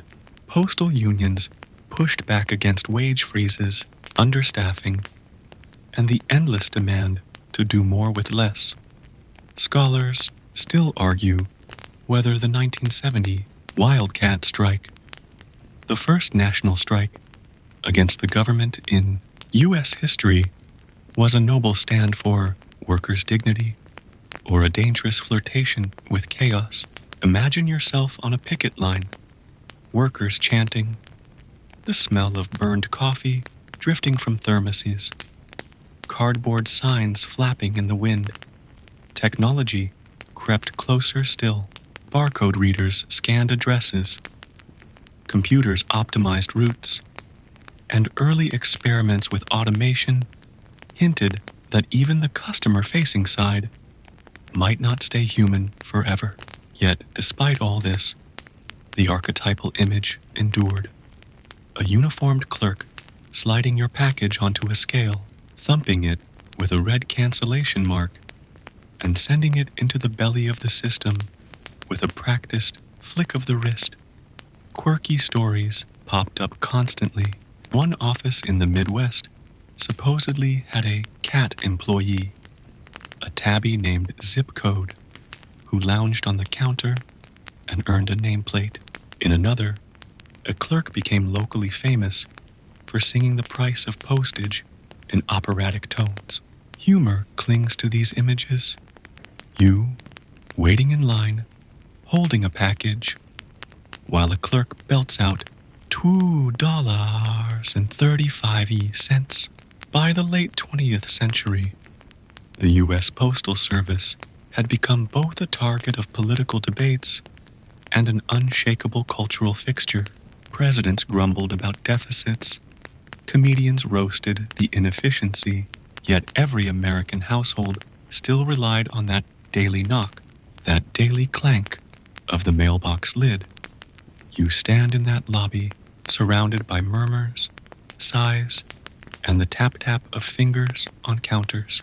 The air conditioning hums, the fluorescent lights buzz, and in your hand, your letter feels oddly precious against the tide of bureaucracy, the reorganization, the jokes, the tensions. They all swirl into one realization. The Postal Service was no longer just infrastructure. It was a mirror of American life. Messy, stubborn, resilient, and absolutely unavoidable. You step outside the crowded lobby and blink into the bright light of the 1980s and 1990s, where the air feels charged with something new. Competition, not just the usual back and forth between clerks and impatient customers, but real, sharp rivalry between the U.S. Postal Service and private carriers. You hear the rumble of FedEx trucks, the steady growl of UPS engines, and in the distance, the familiar squeak of a postal jeep. It's like a three-way brawl in slow motion, each contender promising faster, cheaper, and more reliable delivery. The rise of FedEx was dramatic. Founded in the 1970s, it gained traction by the 80s, boasting that it could deliver packages absolutely, positively overnight. You picture yourself clutching a fragile parcel torn between the reliability of the post office you've known since childhood and the slick advertising of this new kid on the block. Historians still argue whether FedEx succeeded because of genuine innovation or because the Postal Service was simply too bureaucratic to pivot fast enough. Quirky tidbit: FedEx once routed all its packages through Memphis, Tennessee, no matter where they came from. So, a box sent from Dallas to Houston might take a detour to Memphis before heading back south. It worked, oddly enough, like a hub-and-spoke system for parcels instead of planes. Customers didn't care as long as their packages showed up on time. You can almost hear the Memphis sorting hub buzzing like a beehive, planes landing at midnight, forklifts zipping across tarmacs, and conveyor belts roaring through the dark. UPS, the brown-clad veteran, countered with its own promise, reliability and scale. Its trucks became part of the landscape, blending into suburban neighborhoods like rolling cardboard boxes. Humor slips in when you realize that for decades, UPS banned its drivers from turning left whenever possible, claiming it saved gas and time. Imagine yourself in the passenger seat, circling an entire block, because the algorithm decided that left turns were the enemy. Meanwhile, the Postal Service dug in. It launched its own express mail, rolled out priority mail with free boxes, still beloved today by online sellers, and leaned heavily on the argument that no private competitor could match its reach. Only USPS delivered to every address in America, from skyscraper apartments to remote cabins on dirt roads. Quirky anecdote: in Alaska, the USPS even contracted bush planes to drop off mail. sometimes along with groceries and medicine. Private carriers balked. The Postal Service shrugged and kept flying. But competition wasn't just about logistics, it was about image. FedEx wrapped itself in futuristic branding. UPS leaned on its no-nonsense reliability, while the USPS tried to modernize its uniforms, trucks, and ads. Humor sneaks in with the memory of a 1980s Postal Service commercial featuring a carrier dramatically striding through rain and snow, while orchestral music swelled, only to trip slightly on a curb. The public, of course, never let that one go. Behind the scenes, though, competition strained the Postal Service's finances. Package delivery was lucrative, but private companies skimmed off profitable urban routes, leaving USPS with the costly obligation of rural service. Scholars still debate whether this amounted to an unfair playing field. Was USPS handicapped by its universal service mandate, or was it simply clinging to outdated methods while sleeker rivals surged ahead? Technology accelerated the clash. Barcode scanning, computerized routing, and eventually online tracking made customers expect instant updates. You picture yourself in the 1990s, sitting at a chunky desktop computer, dialing into the internet to check if your package had departed facility. The progress bar crawls, the modem screeches, and you wonder if your CD-ROM order will actually arrive by Friday. Humor flickers when you recall how exciting that little in-transit update once felt, almost like watching a pet travel across the country. Quirky mail tales abounded in this era too. One rumor claimed that FedEx once delivered a live penguin to a zoo, complete with special instructions to keep it cool. Another involved UPS drivers being scolded for accepting too many Christmas cookies from grateful customers. And USPS? It famously delivered a coconut with an address scrawled directly on the shell. No box needed.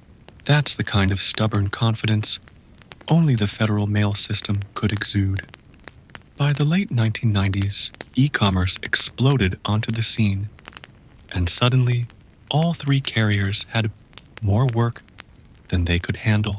Amazon orders, eBay trades, catalog shopping, all of it flowed into trucks and planes. For USPS, this was both salvation and curse. On one hand, packages brought new revenue. On the other, the sheer volume tested every corner of its infrastructure. You stand in a warehouse as parcels tumble off belts, the smell of cardboard and packing tape heavy in the air, workers scrambling to keep up with the tidal wave of online shopping. Historians still argue whether this competition was healthy for America's delivery system or whether it fractured a service that once unified the nation. You can feel both sides pressing in on you. The comfort of the post office's steady ritual, the thrill of private carriers promising speed and innovation. It's a tug-of-war that never seems to end. As the century closed, one truth remained. Americans had more ways to ship and receive packages than ever before. And yet, amid the glossy FedEx ads and brown UPS trucks, the sight of that white USPS Jeep chugging down your street still stirred something familiar, something stubbornly human. The competition was fierce, but the bond between mailbox and household was far from broken. You stand on the edge of a millennium, blinking as the world flickers from the 20th into the 21st century, and the sound you hear is silence. Not the silence of a rural mail route at dawn, but the eerie digital hush of inboxes replacing mailboxes. Email arrived like a tidal wave, and suddenly the centuries-old ritual of pen meeting paper felt fragile, almost quaint. You can still picture yourself logging onto a clunky desktop, listening to the screech of a dial-up modem, and grinning at the robotic announcement, "You've got mail." Historians still argue whether the internet saved the postal service or nearly destroyed it.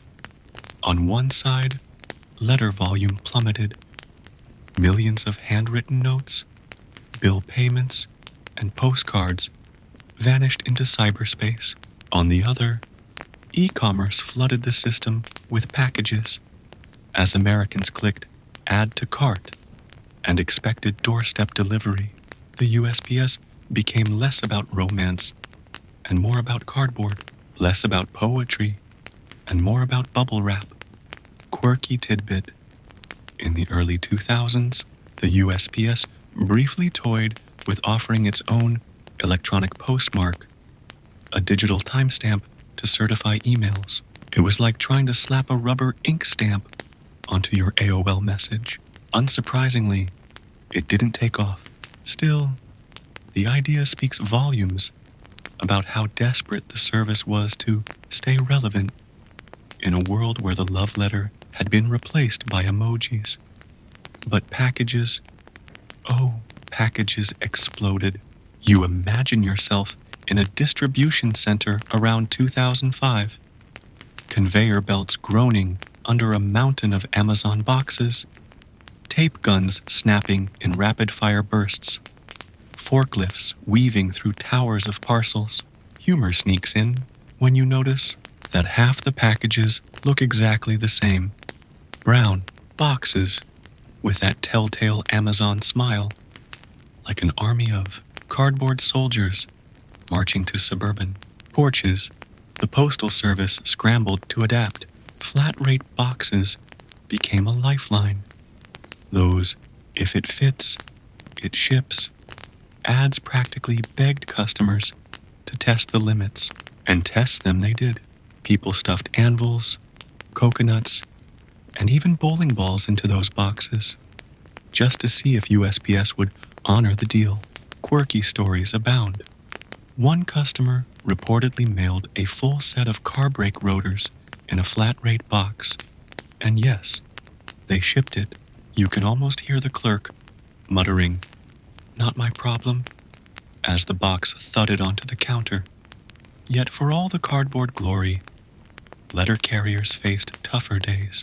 Mail routes swelled with junk flyers, political mailers, and packages that didn't quite fit into satchels.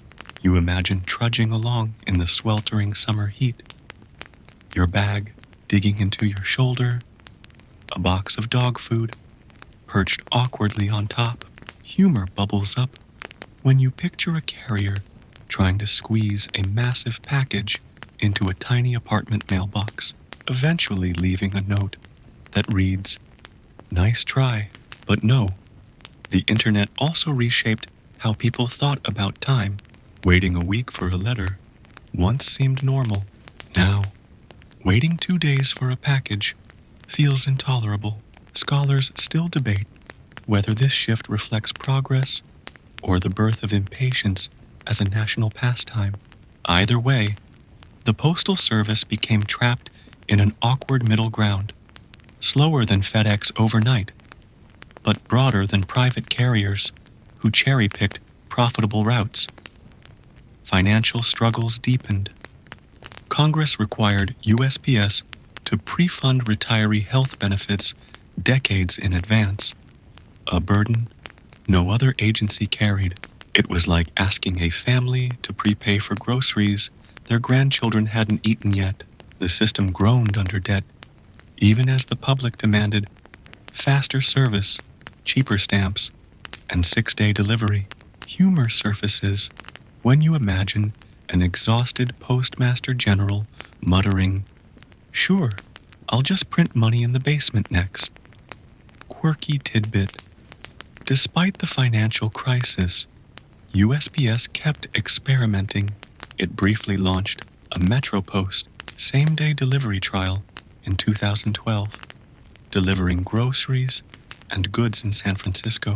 The experiment fizzled, partly because customers already had couriers, apps, and, let's be honest, neighbors willing to lend milk. Culturally, though, the bond with the mail never broke. The first handwritten note from a child, the holiday cards taped to the fridge, the thrill of ripping open an envelope with your name scrawled across the front. Those rituals held on. You imagine yourself at the mailbox in 2010, fishing past credit card offers and pre-approved loans, then freezing at the sight of your own name in familiar handwriting. For a moment, the noise of the digital world fades, and the letter feels heavier than any package. And yet, the decline was real. By the 2010s, letter volume dropped by nearly half from its peak. Whole generations grew up never knowing the weight of a thick envelope, never tasting the tang of envelope glue, never watching handwriting fade under the sun. Humor peeks in as you picture kids trying to swipe a letter like a tablet screen, frowning when nothing happens. The Postal Service, stubborn as always, trudged forward. Carriers delivered during snowstorms, hurricanes, even pandemics, shouldering not just boxes, but the expectation that someone, somewhere, would always show up at the door. The trucks might rattle, the stamps might rise in price, but the ritual endured. The clank of the mailbox lid, the thud of letters on the floor, the simple human link in an increasingly digital chain. As you lean against that mailbox, the air buzzing with Wi-Fi signals, you realize something. The internet didn't kill the mail. It reshaped it, forced it to evolve, turned it into something heavier, bulkier, and noisier. And while letters faded, the heartbeat of delivery still pulsed, louder, boxier, and as stubbornly American as ever. The first hints of the modern delivery boom arrive in your imagination as drones hum faintly overhead, their tiny rotors slicing through the warm afternoon air. You probably won't survive this without noticing how strange it is. The post office, a centuries-old institution built on horse-drawn wagons, trains, and airplanes, is now experimenting with machines that hover above your roof. Welcome to the age of drone testing, GPS tracking, and the pursuit of faster-than-human delivery. By the 2010s, USPS had begun exploring drones as a way to reach rural and hard-to-access areas. You picture a tiny quadcopter hovering above a farmhouse, a miniature package dangling beneath it like a metallic hummingbird carrying a treasure. Fringe reports describe early tests with packages of eggs and candy, fragile items meant to prove the concept, but sometimes ending in the drone tipping over into a muddy field. Historians still argue whether these experiments were visionary or simply expensive PR stunts. Quirky anecdote: a drone in a rural test flight once got adopted by a herd of curious goats, which chased it across a pasture as if it were a new, noisy pet. Humor sneaks in as you imagine a postal worker running alongside, waving arms and shouting, "It's not for grazing." Meanwhile, the pressure to modernize the network grew. Tracking systems became more sophisticated. You imagine yourself checking your smartphone as a package moves from processed at facility to out for delivery to delivered, with each update appearing in the near real time. Scholars still debate whether this transparency improves customer trust or simply increases impatience, making humans less tolerant of any perceived delay. Automation spread deeper into facilities. Robotics now lifted pallets of parcels, scanned barcodes at lightning speed, and even sorted irregularly shaped packages. You can almost hear the whirring, beeping, and mechanical clunks of these new systems, a futuristic symphony replacing the shuffle of clerks' hands. Quirky anecdote. A robot once attempted to lift a particularly heavy crate, stumbled, and sent a cascade of boxes tumbling down like dominoes. Humor lingers as a clerk mutters, "Even robots have bad days." Even in the face of technological evolution, human delivery workers remained essential. You imagine carriers climbing stairs, navigating narrow apartment hallways, and balancing parcels in snow, rain, or heat, all while scanning packages with handheld devices. Humor peeks through in stories of carriers using clever tricks to squeeze large packages into tiny mail slots, sometimes leaving cheeky notes. If you're reading this, congratulations, you're very flexible. The growth of e-commerce further reshaped USPS. Amazon and other online retailers relied heavily on the service to reach customers in areas private carriers deemed unprofitable. You picture rows of packages stacked to the ceiling in distribution centers, workers rolling carts along narrow aisles, the smell of cardboard, plastic, and tape heavy in the air. Fringe accounts tell of employees temporarily living in warehouses during peak seasons just to keep up. Historians still argue whether reliance on e-commerce giants compromised USPS's independence or simply secured its survival. Though drone experiments, robotics, and real-time tracking all underscored a central truth. Mail delivery had become a race against time. You stand in a suburban neighborhood, listening to engines rumble, drones hum, and handheld scanners beep, and realize that every parcel is now a test of logistics, technology, and human endurance. Quirky stories surfaced during peak modernization. One tech-savvy carrier reportedly strapped a GoPro to his drone to film deliveries, unintentionally recording a squirrel stealing a sandwich. Another involved a robot mail sorter inadvertently stacking packages into the shape of a small, leaning tower of Pisa. Humor emerges in imagining supervisors standing before this leaning cardboard tower, nodding solemnly and calling it innovative. Still, challenges remained. Cybersecurity, privacy concerns, and software glitches threatened to disrupt operations.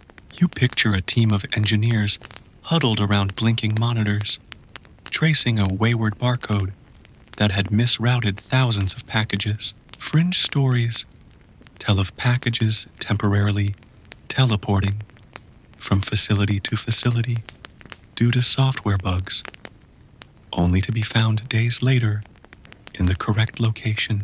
Historians debate whether digital systems ultimately make mistakes less frequent or merely create new, subtler errors. And yet, for all the automation in drones, the ritual remained familiar. The letter carrier walks down your street, packages in hand, delivering not just goods, but the enduring sense that someone, somewhere, is connecting. You imagine the soft thud of parcels on doorsteps, the click of scanners, the faint mechanical whir of drones overhead, and recognize that while methods have changed, the heartbeat of delivery persists. Technology had sped mail to near instant gratification, yet every glitch, every human decision, every misrouted package reminded Americans that the system, though modern, was still a living, breathing entity. And you stand in awe, realizing that centuries of adaptation, from horse to plane, truck to drone, had culminated in this delicate, humming ecosystem, balancing speed, efficiency, and human touch. You step back from the whirring drones and blinking scanners, feeling the pulse of a postal system stretched across a nation and pulsing with the demands of the 21st century. You probably won't survive this without noticing how mail, once a humble thread of ink on paper, has now become a sprawling network of logistics, software, and human grit, all held together by an expectation as old as the colonies themselves. Delivery, no matter what. The rise of package tracking changed everything. Imagine yourself at home, laptop open, watching a tiny green dot move across a map as your parcel inches toward your doorstep. It's mesmerizing. It's also stressful. Scholars still argue whether real-time tracking satisfies human curiosity or fosters an unhealthy obsession with control. You can almost hear the collective sighs, cheers, and expletives as dots appear, pause, vanish, and reappear on screens nationwide. E-commerce dominates the landscape. Amazon, Walmart, and a slew of online retailers have created a tidal wave of parcels, transforming the USPS into a package powerhouse while simultaneously stressing its infrastructure.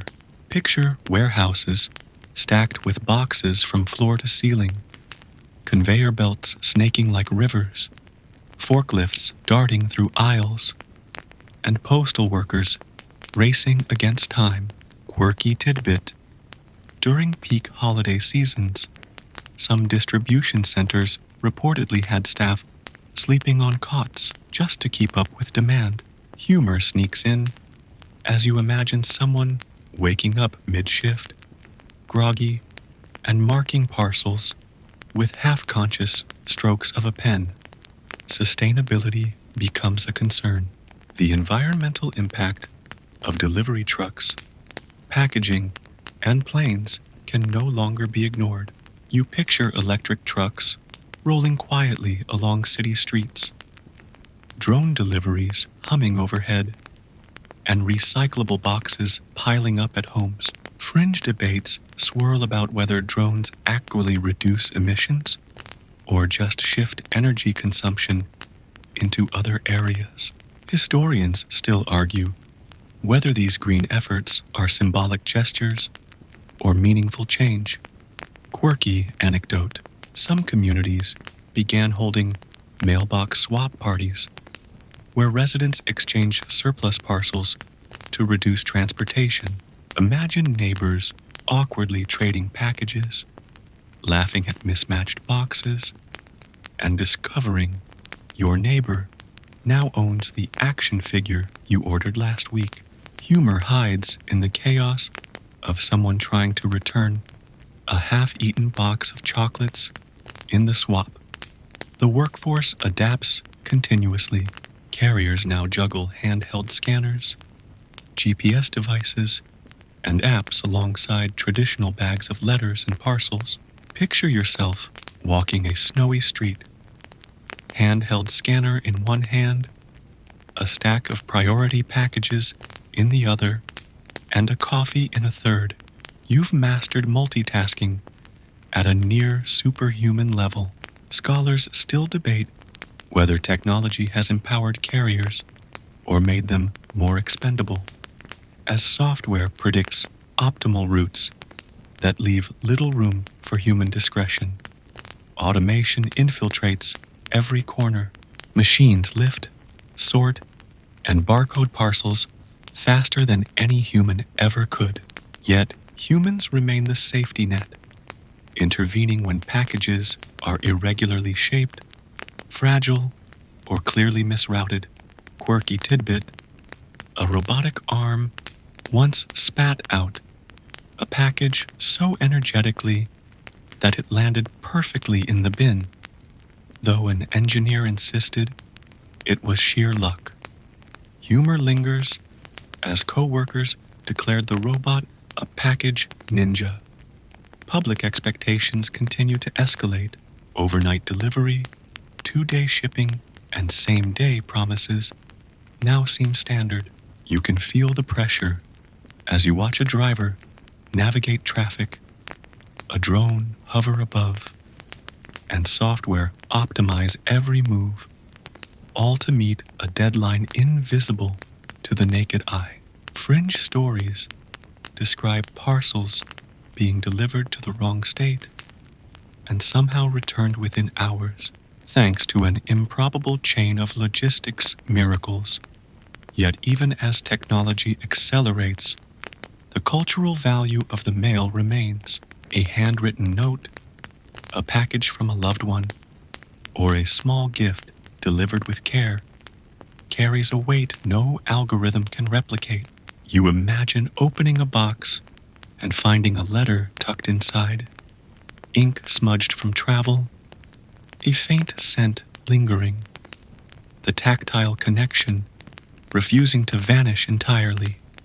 The pandemic brought new challenges.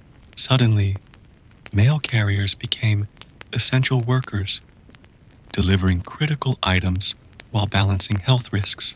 You picture PPE-clad carriers trudging through lockdown streets, parcels in hand, delivering medicine, masks, and letters of reassurance. Humor hides in stories of clever social distancing. One carrier reportedly used a tennis racket to extend handoff distance, sending parcels over fences like friendly catapults. Financial pressures persist. Pre-funding obligations, declining letter volume, and competition from private carriers create a precarious balance. Scholars still debate whether USPS can remain self-sustaining in the modern era, or if government intervention will be required indefinitely. You feel the tension in each delivery, knowing that every parcel is both a service to the public and a critical node in the survival of an institution centuries old. Through it all, one truth stands out. The mail has evolved from ink and parchment to packages, tracking apps, drones, and algorithms. But at its heart, it remains a human endeavor. Every scan, every delivery, every missed mailbox tells a story of adaptation, perseverance, and connection. You feel it as you watch the sun dip below rooftops, mail trucks rumbling home, and drones hum softly into twilight. You step into the present day, where the mail system hums like a living, breathing organism.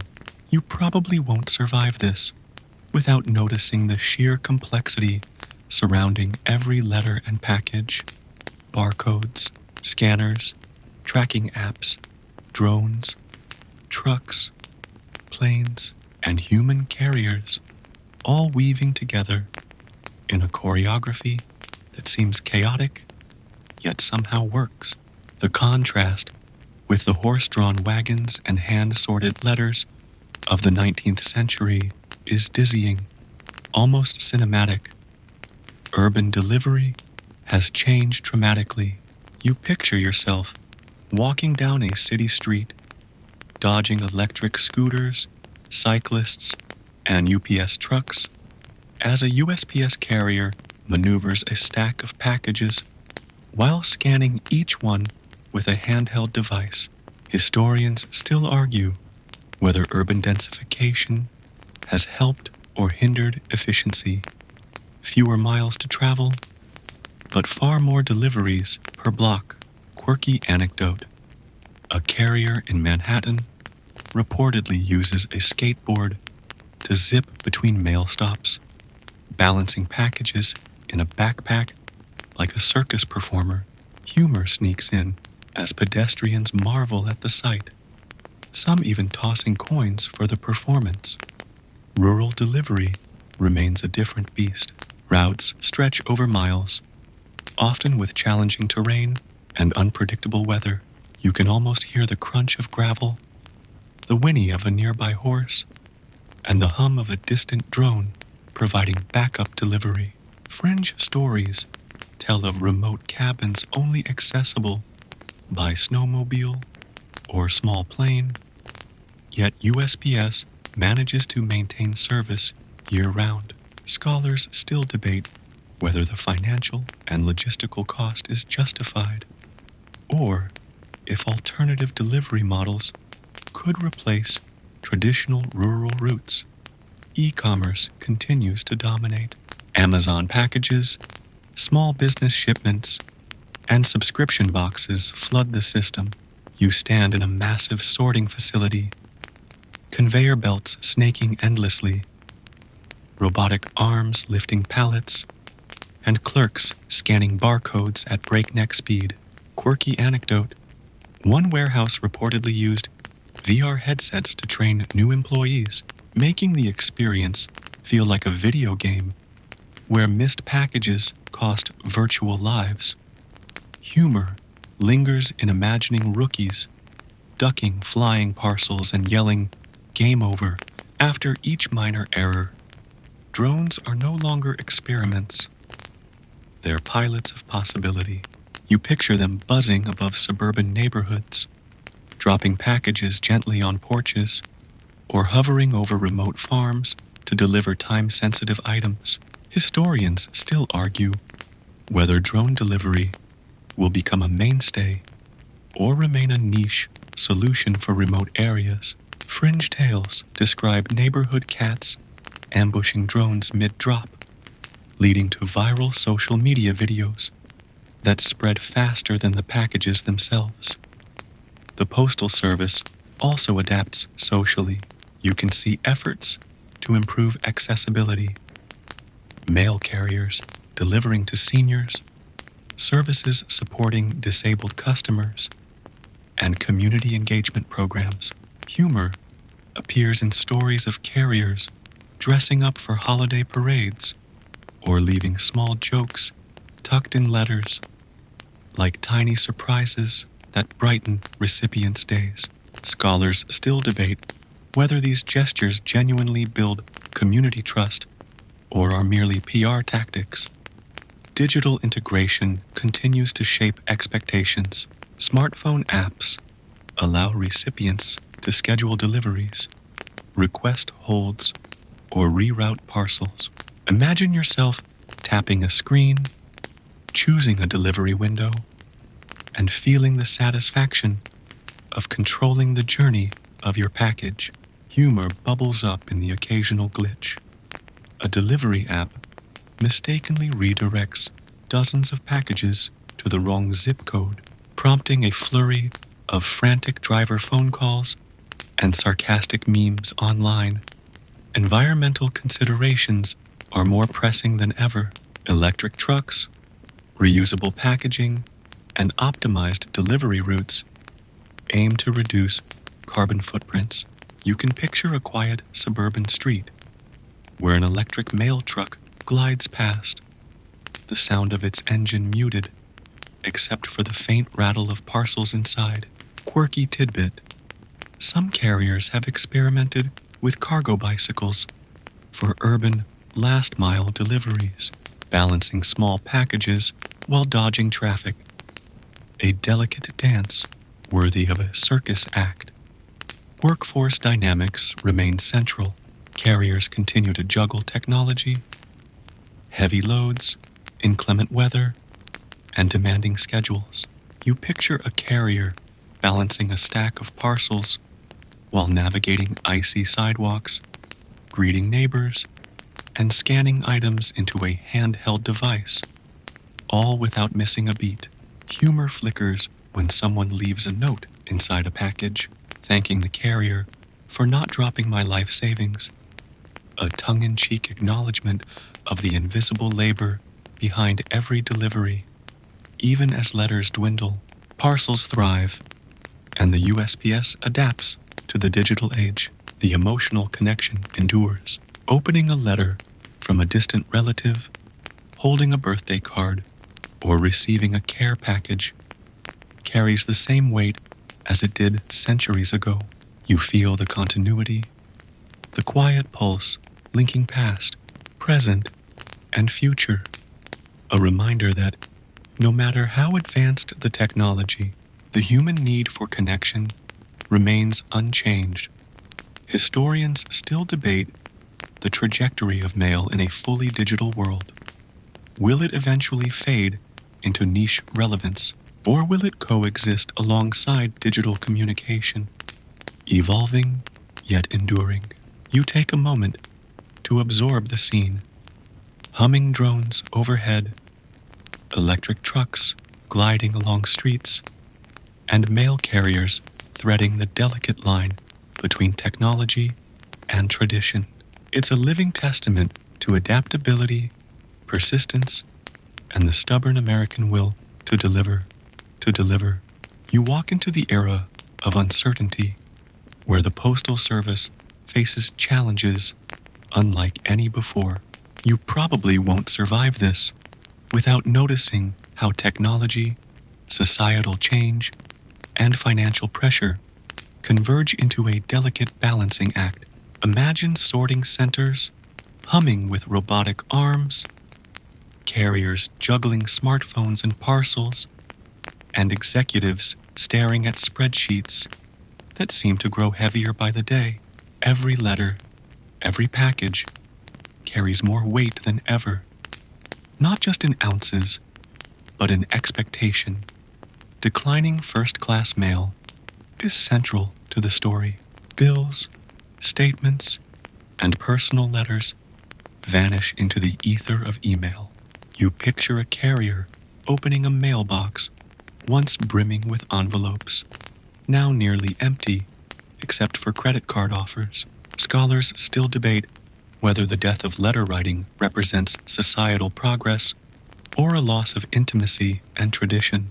Quirky anecdote: some collectors now pay hundreds of dollars for a single, unused, first-class stamp from the early 2000s, making philately a retro treasure hunt. Humor creeps in when you imagine a teenager trying to mail an Instagram post by printing it and putting it in a vintage envelope. The rise of e-commerce offsets some of the decline. Picture yourself in a massive warehouse. Amazon boxes stacked like skyscrapers, conveyor belts humming, and clerks maneuvering forklifts like synchronized dancers. The USPS handles a staggering portion of these deliveries, demonstrating its irreplaceable role in connecting small towns, rural areas, and urban apartments alike. Quirky tidbit: during holiday seasons, temporary holiday elves are hired to manage overflow, sometimes living in warehouse sleeping quarters to keep the flow steady. Humor emerges when these temporary workers decorate parcels with doodles or jokes, leaving a small human touch in a sea of packages.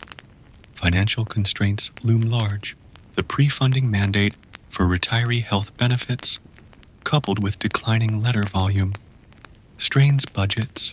You imagine postal executives wringing their hands, proposing cost-cutting measures like consolidating routes or reducing operating days.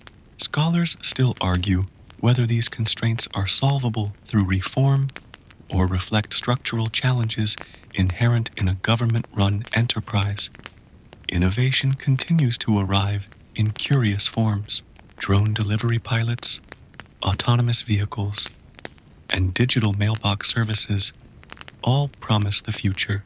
You visualize a semi-autonomous USPS truck weaving along a suburban street, parcels in tow, while a drone hovers above, scouting for delivery points. Fringe stories suggest some carriers playfully race drones or trucks, seeing who can reach the mailbox first. Humor bubbles when a drone loses a small package to a strong gust of wind, and a nearby kid cheerfully retrieves it, thinking it's a gift from the sky. Union negotiations remain critical. Carriers' rights, workload expectations, and safety protocols are continuously debated. You picture picket lines, town hall meetings, and spirited discussions, all underscoring the human element behind the technological marvels. Scholars still argue whether automation empowers or marginalizes the workforce, and you can feel the tension in the air with every contract negotiation. Public trust persists. Despite financial struggles, service fluctuations, and political debates, Americans rely on the USPS daily.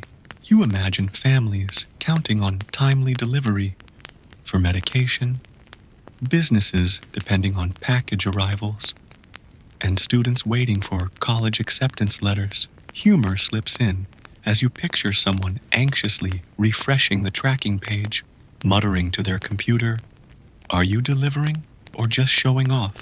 Quirky anecdote. The USPS once experimented with pop-up post offices inside retail spaces, trying to attract tech-savvy customers. You can picture a small kiosk in a mall, complete with digital screens and colorful displays, blending the nostalgia of stamps with the convenience of modern retail. Humor surfaces when shoppers try to navigate the kiosk while juggling coffee and shopping bags, and an employee jokingly shouts, "Step away from the stamps, please." Even with challenges, the Postal Service remains a lifeline. Remote communities, elderly citizens, and small businesses rely on it more than ever. You picture a rural route, a carrier trudging across fields, delivering crucial parcels with resilience, determination, and a faint sense of pride.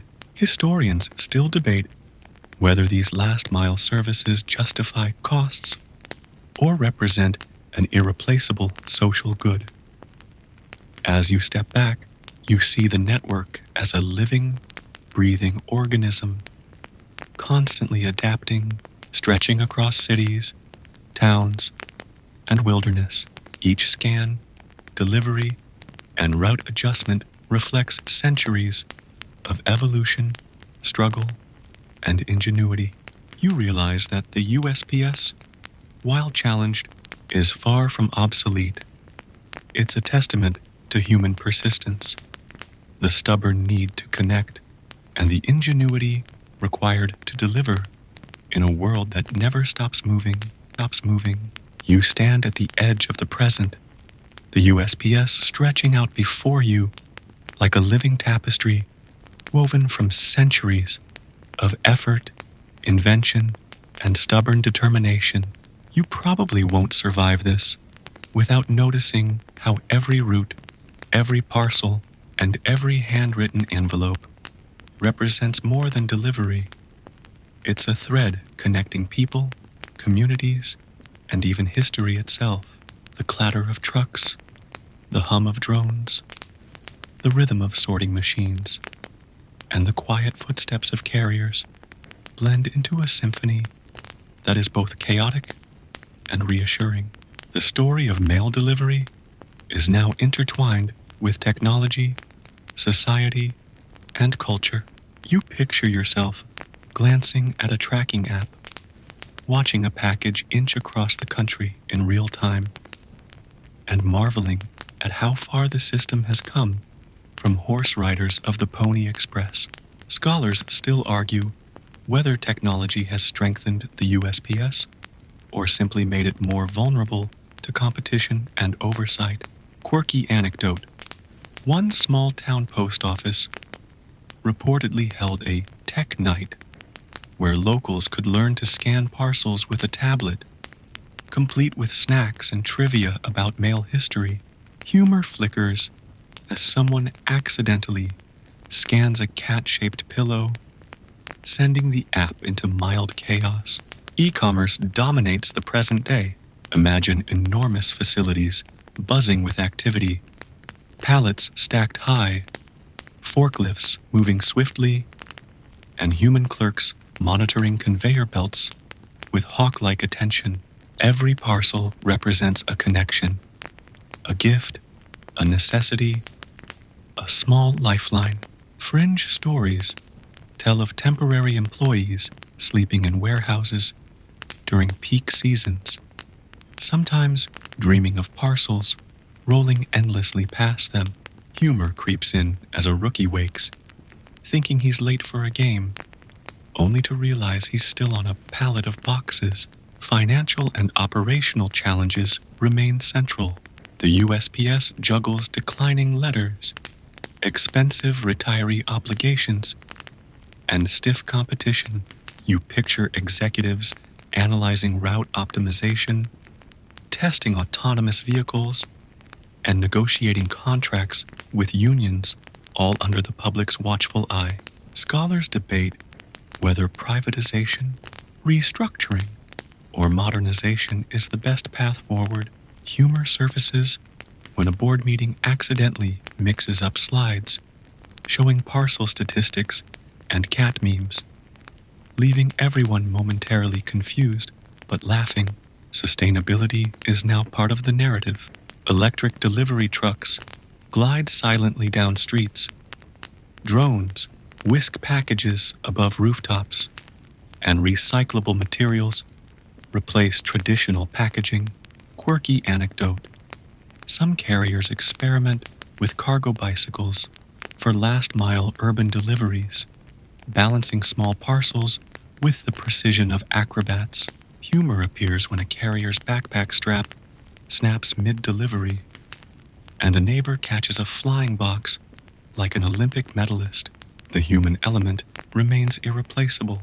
You can picture carriers navigating icy sidewalks, climbing apartment stairs, or trudging through rural snow, balancing handheld scanners and parcels while connecting with the communities they serve. Scholars still argue whether technology empowers workers or renders them more expendable. Yet the bond between carrier and recipient persists. Quirky stories of small handwritten notes tucked into parcels show the enduring human touch. Amidst automation, public trust persists. Despite political debates, service fluctuations, and competition, Americans still rely on the USPS for essential deliveries, medical prescriptions, and personal correspondence. You picture a senior citizen receiving a birthday card, a small business sending products to a distant customer, and families counting on letters from loved ones. Humor sneaks in as some people anxiously refresh tracking pages, muttering to devices, "Please don't make me wait." The resilience of the USPS is perhaps its most remarkable trait. Centuries of adaptation, from colonial horseback riders to Pony Express riders, from mechanized sorters to drones, demonstrate an unbroken commitment to delivering what matters, regardless of obstacles. You picture a network stretching coast to coast, linking every mailbox, P.O. box, and doorstep, a living testament to perseverance. As you take a moment to absorb the scene, imagine the symphony of sounds, the thud of packages on doorsteps, the clatter of carts in sorting facilities, the whirring of drones overhead, and the soft murmur of human voices coordinating, scanning, and problem-solving. All of it reflects a delicate balance between technology, human effort, and the persistent need to connect. Even as letters decline and digital communication dominates, the heartbeat of delivery endures. You realize that the USPS is more than a service. It's a cultural, historical, and social institution, quietly threading the nation together through every parcel, every envelope, and every delivery. It is stubborn, adaptable, and unmistakably American, carrying the weight of centuries while always moving forward. And now, as you step back, the hum fades into evening. The trucks return home, Drones settle on rooftops, and the day's deliveries become part of a continuous rhythm that will never truly stop. The day softens into evening, and you feel yourself slowing along with it. The hum of trucks fades, the whirring of drones quiets, and even the clatter of sorting machines seems to retreat into the distance. You probably won't survive this without noticing how peaceful it feels after centuries of constant motion. A rhythm born from horses, trains, planes, and now circuits and sensors. Everything has settled into a gentle cadence. The world of mail delivery breathing quietly around you. You imagine mail carriers walking down dimly lit streets, their bags lighter now, their steps slower, their shadow stretching long against the pavement. Parcels sit safely on doorsteps, envelopes tucked into boxes, all reminders of connections that reach far beyond the present moment. Even as technology hums in the background, servers, drones, scanning devices, the human element persists. The trust, the anticipation, the quiet joy of receiving something meant just for you. Historians still debate the ultimate fate of mail, but for now it feels eternal. You can picture a letter from centuries ago, a typed invoice from the 20th century, a cardboard box from last week, all arriving somehow in the same space of time, linking people who never met, cities that never intersected, and generations that relied on the same promise. Delivery, always. Quirky anecdotes and tiny human gestures. The cat in the post office, doodles on parcels, handwritten notes tucked into packages, linger as gentle reminders of the humor and warmth threaded through history. You inhale slowly and picture the world softening around you. Trucks return to depots, drones settle onto rooftops, and sorting centers quiet to a low hum. Somewhere, a handwritten letter waits to be opened. Somewhere else, a package carries a small surprise. The world of mail, complex and enormous, is also intimate, personal, and profoundly human. It reminds you that even in an age of instant messages, e-commerce, and digital notifications, the simple act of receiving something carried from one hand to another continues to matter. Now, dim the lights, maybe turn on a fan for that soft background hum, and let the rhythm of mail delivery, the thud, the clatter, the hum, the human touch, slowly lull you into rest. Imagine every letter, every parcel, every journey across towns, cities, and states, folding into the quiet of night. The heartbeat of the Postal Service continues, and with it, a gentle reassurance that connection endures, quietly, persistently, and perfectly, and perfectly.